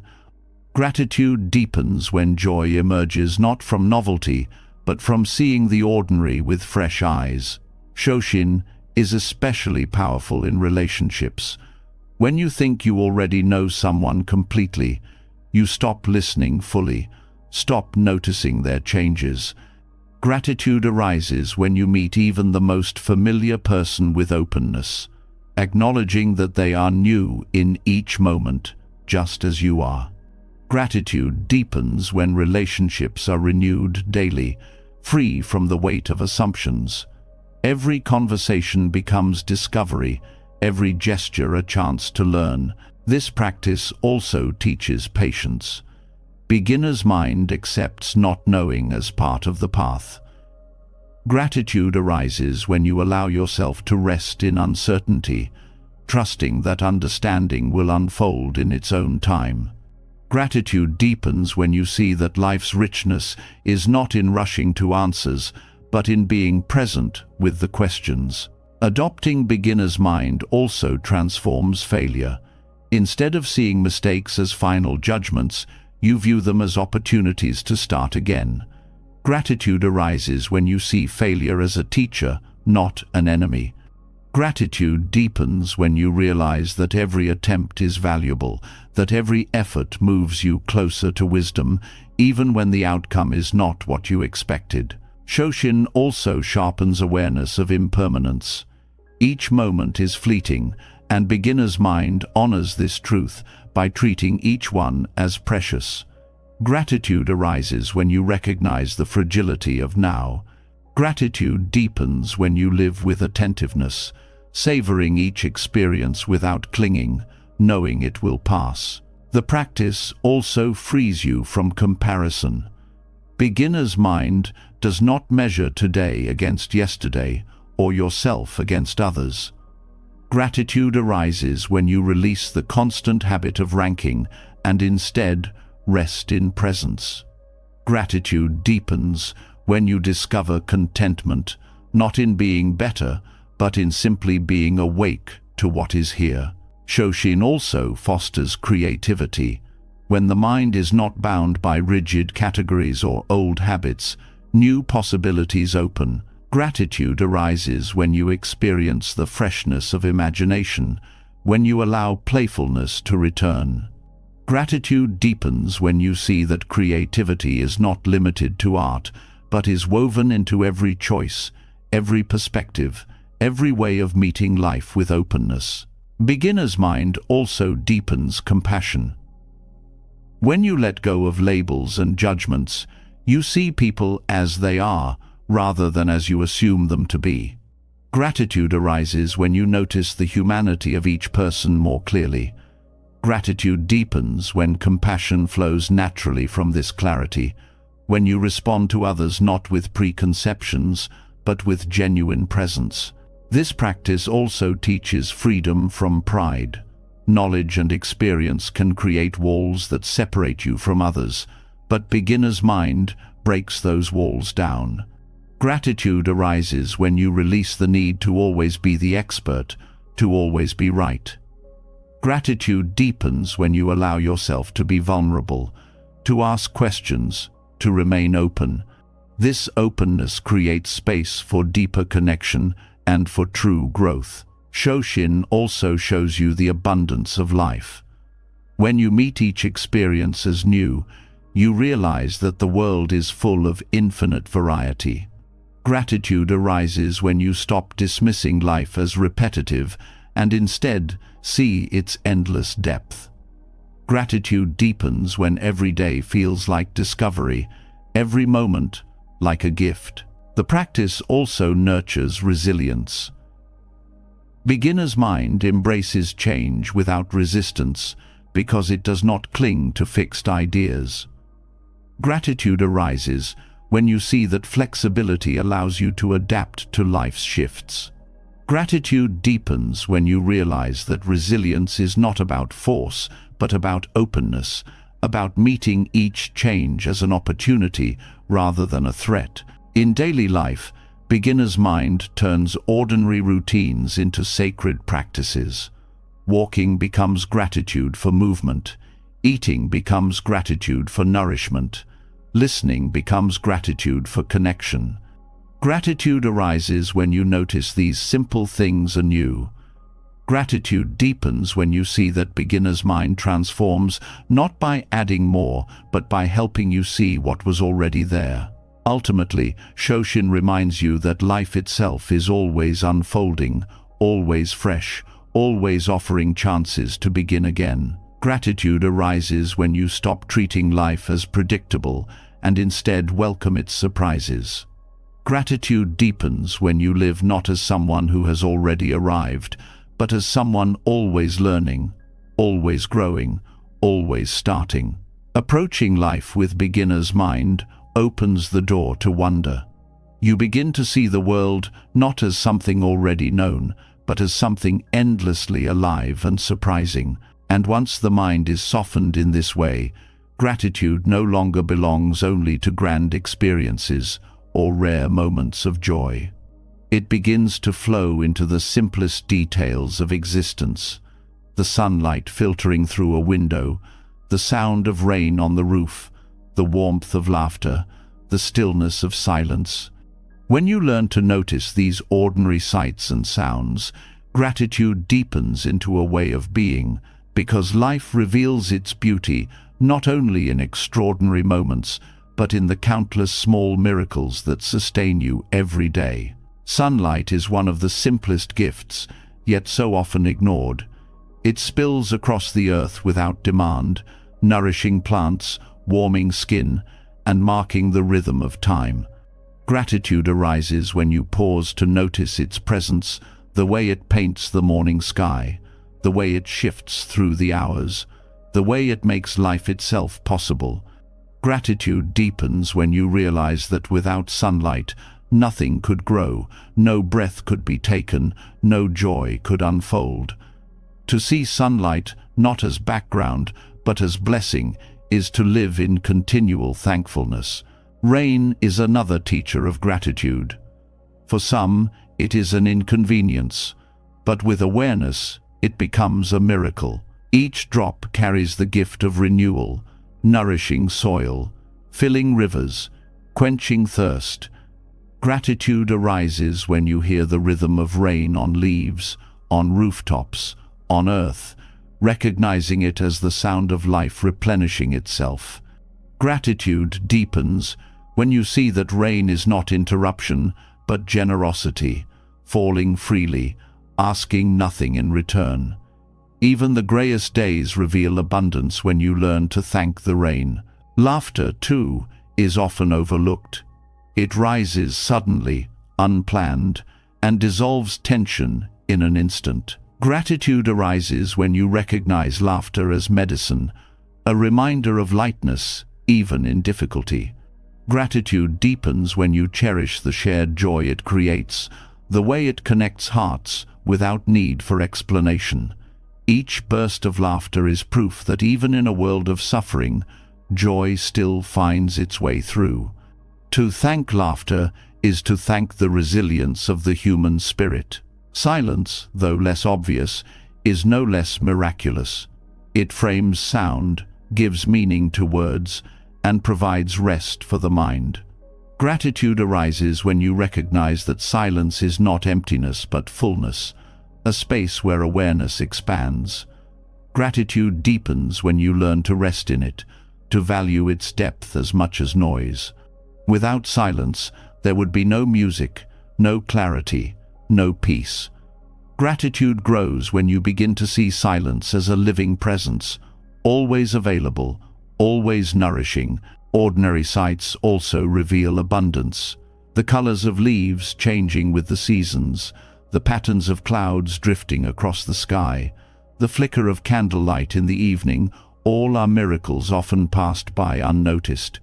Gratitude arises when you pause to truly see, when you let your eyes rest long enough for beauty to reveal itself.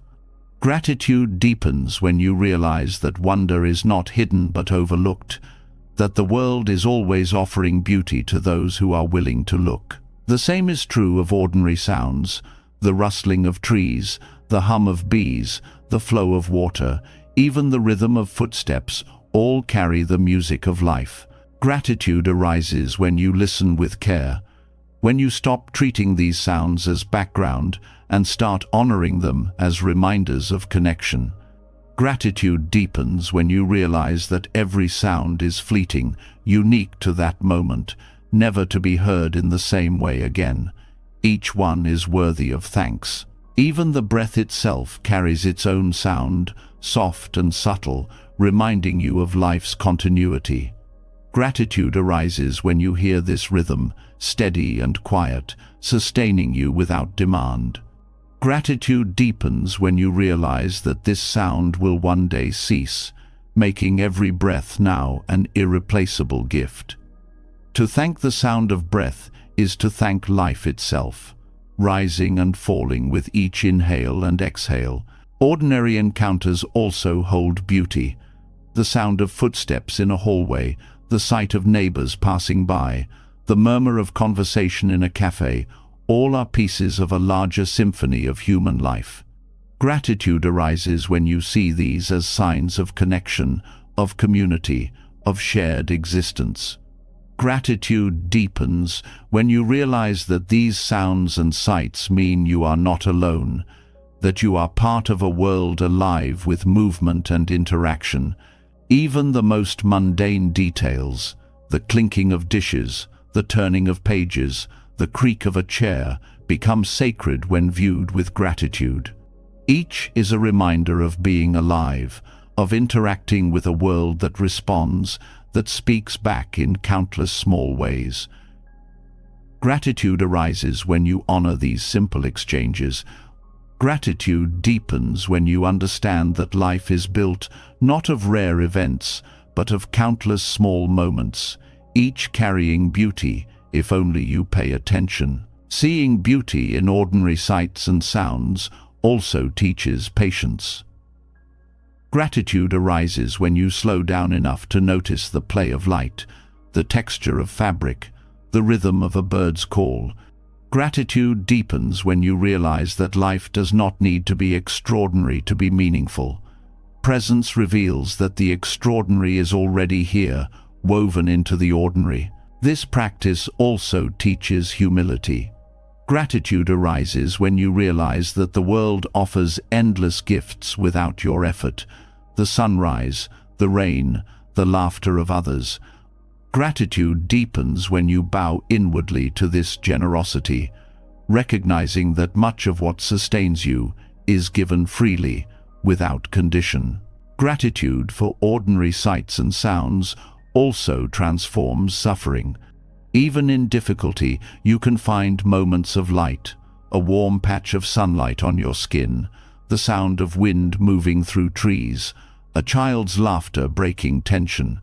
Gratitude arises when you allow these moments to soothe you, to remind you that beauty persists even in hardship.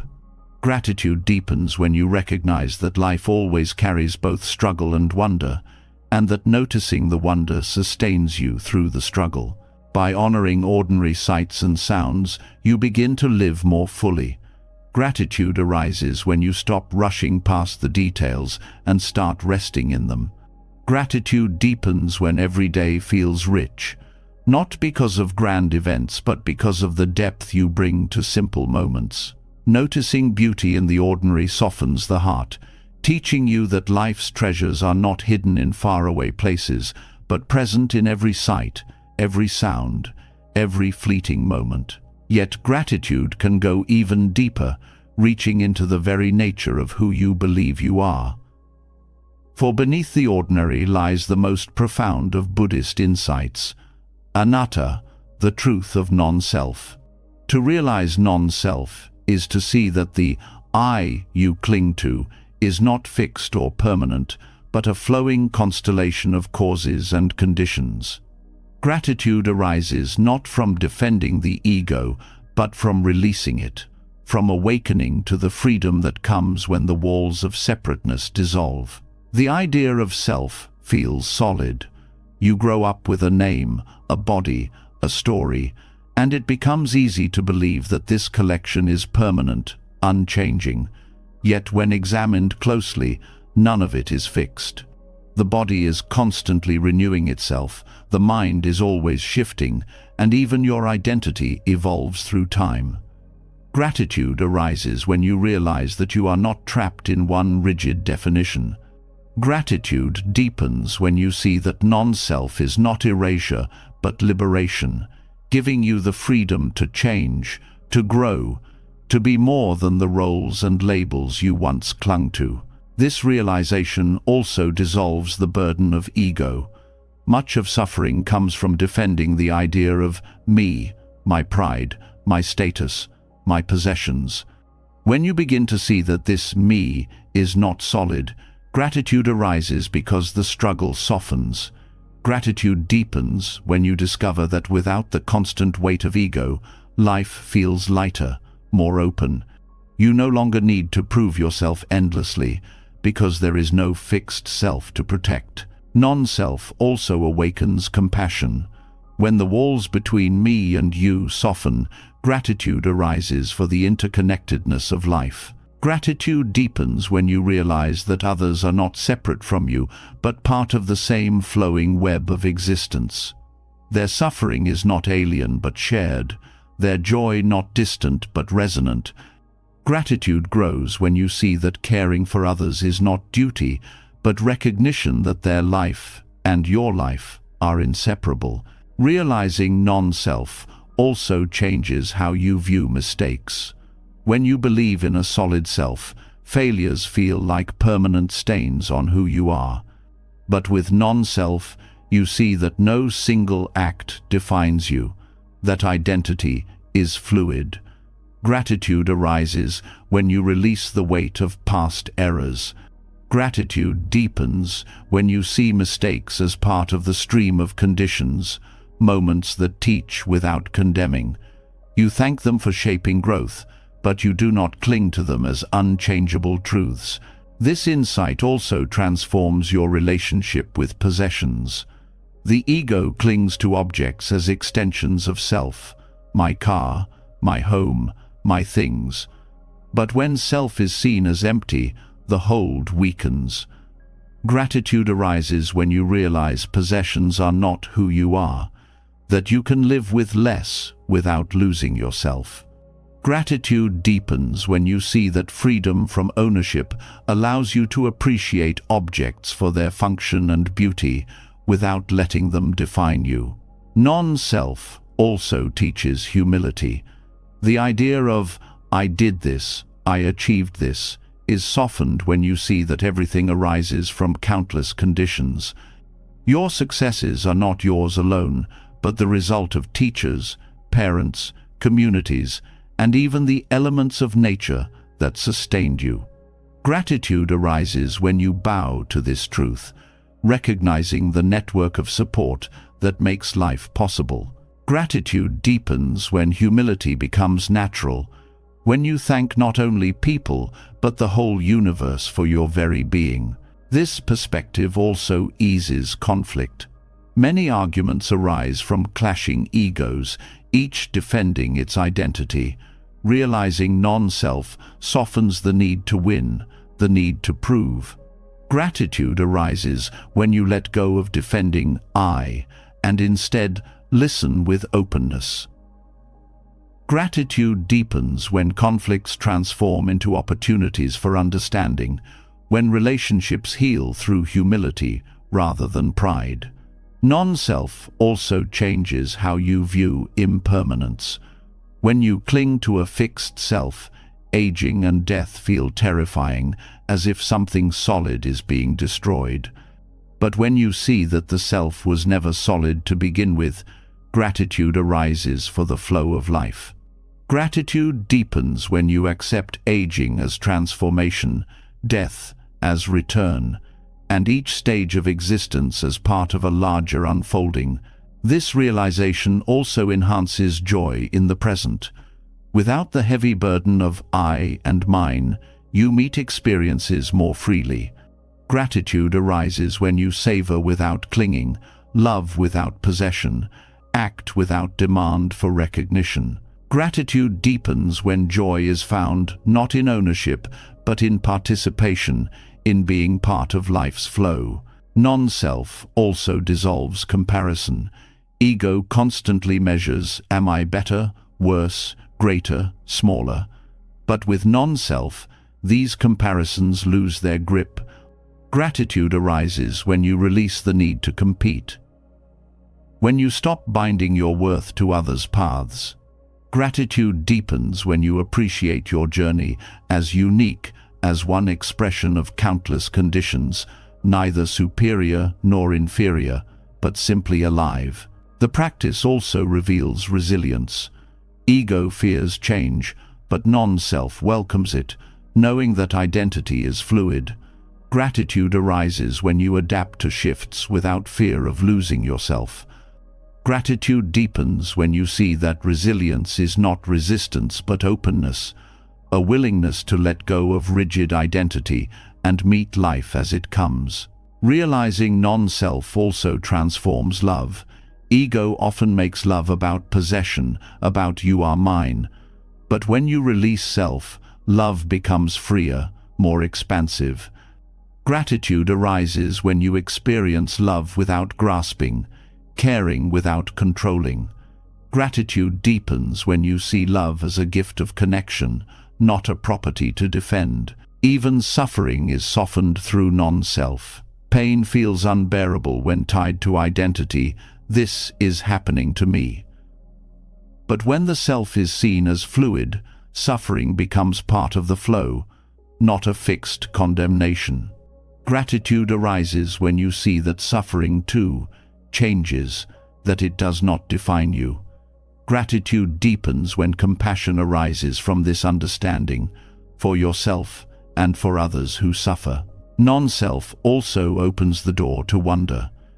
Gratitude arises when you realize that, without the burden of ego, the world shines more brightly.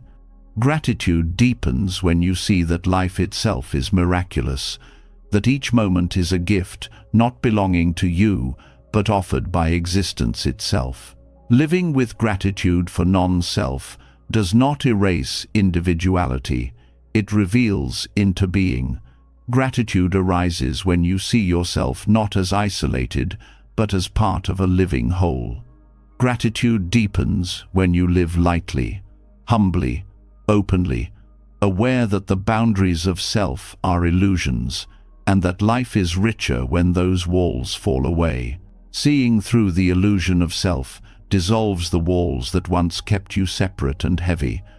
Gratitude begins to flow more freely when you realize there is no permanent I to defend, no rigid ego to maintain, only a continuous stream of life moving through conditions.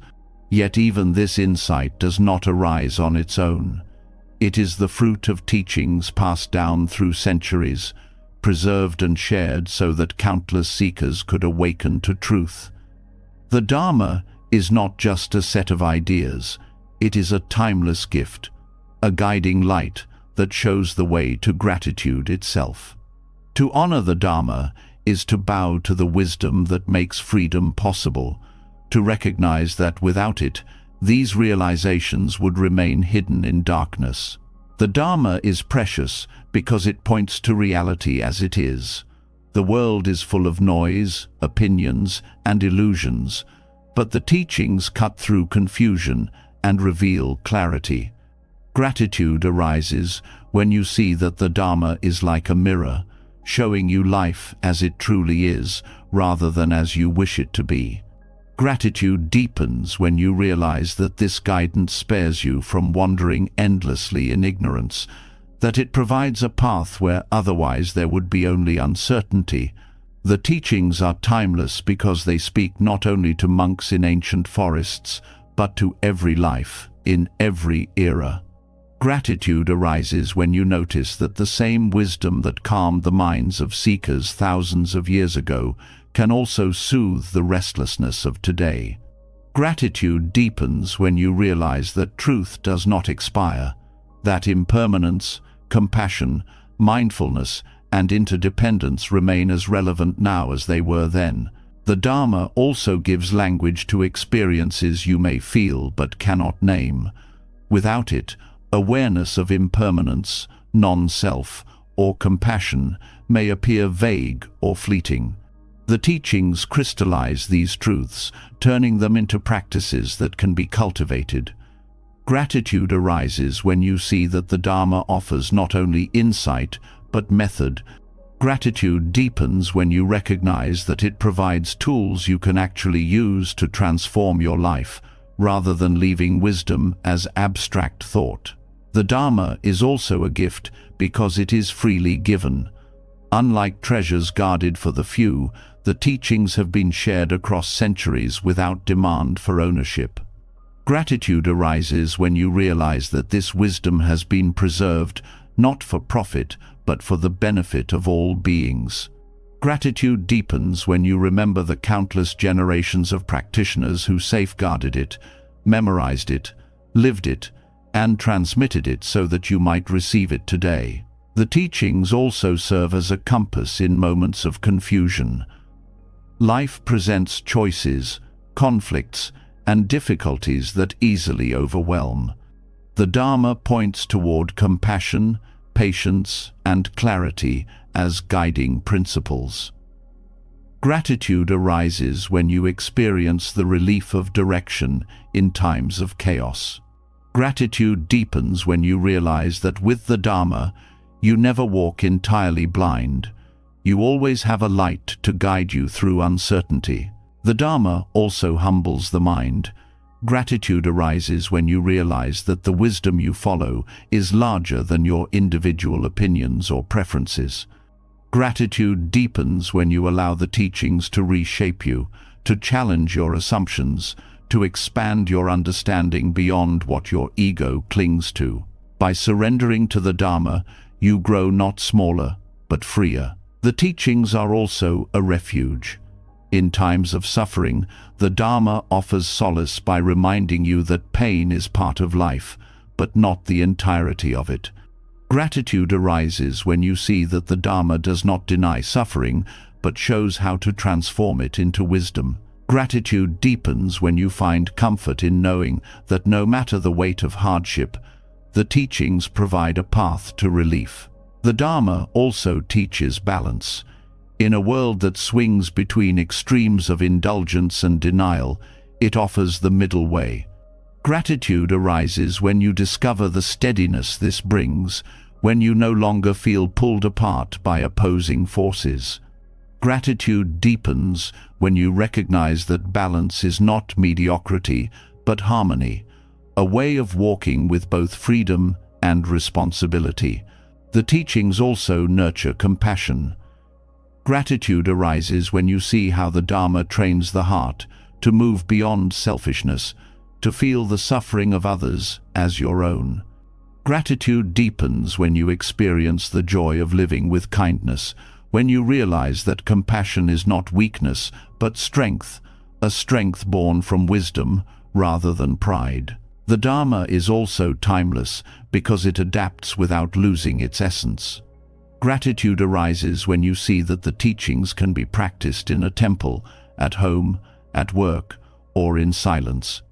Gratitude deepens when you realize that the Dharma is not bound to culture or time period, that it bends to meet the needs of every seeker while remaining rooted in truth. The gift of the Dharma also lies in its universality. Though born in a particular place, its essence speaks to all humanity. Gratitude arises when you realize that its insights into impermanence, suffering, compassion, and wisdom are human truths, not limited to any one group. Gratitude deepens when you see how it creates bridges between people, dissolving divisions by pointing to the common ground of shared humanity. The Dharma also encourages direct experience. Unlike systems that demand blind belief, it invites you to see for yourself, to test the teachings in your own life.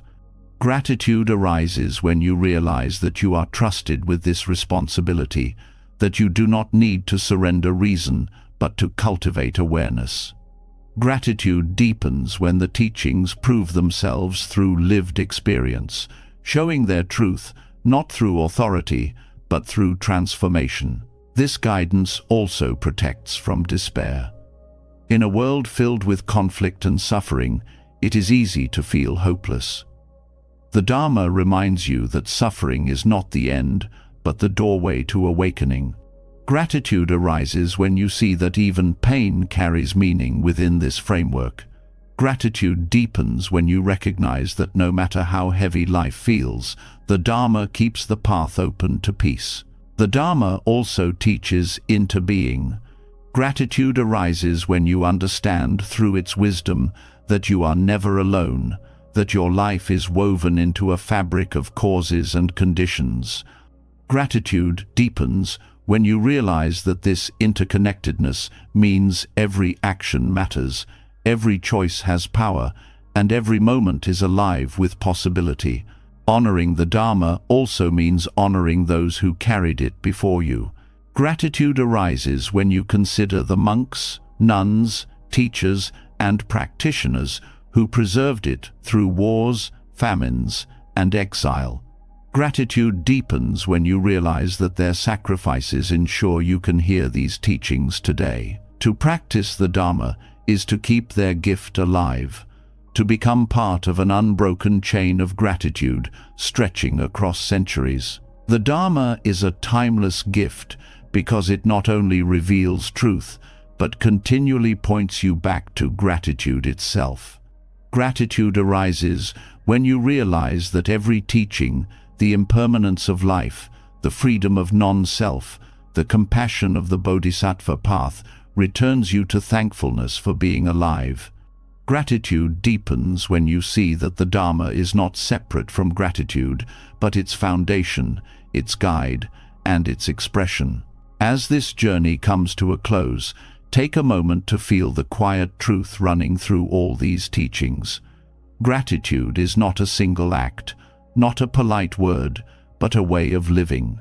It begins with impermanence, the fleeting nature of all things. It deepens through suffering, where hardship becomes a teacher. It expands through interbeing, where you see how life is carried by countless unseen hands.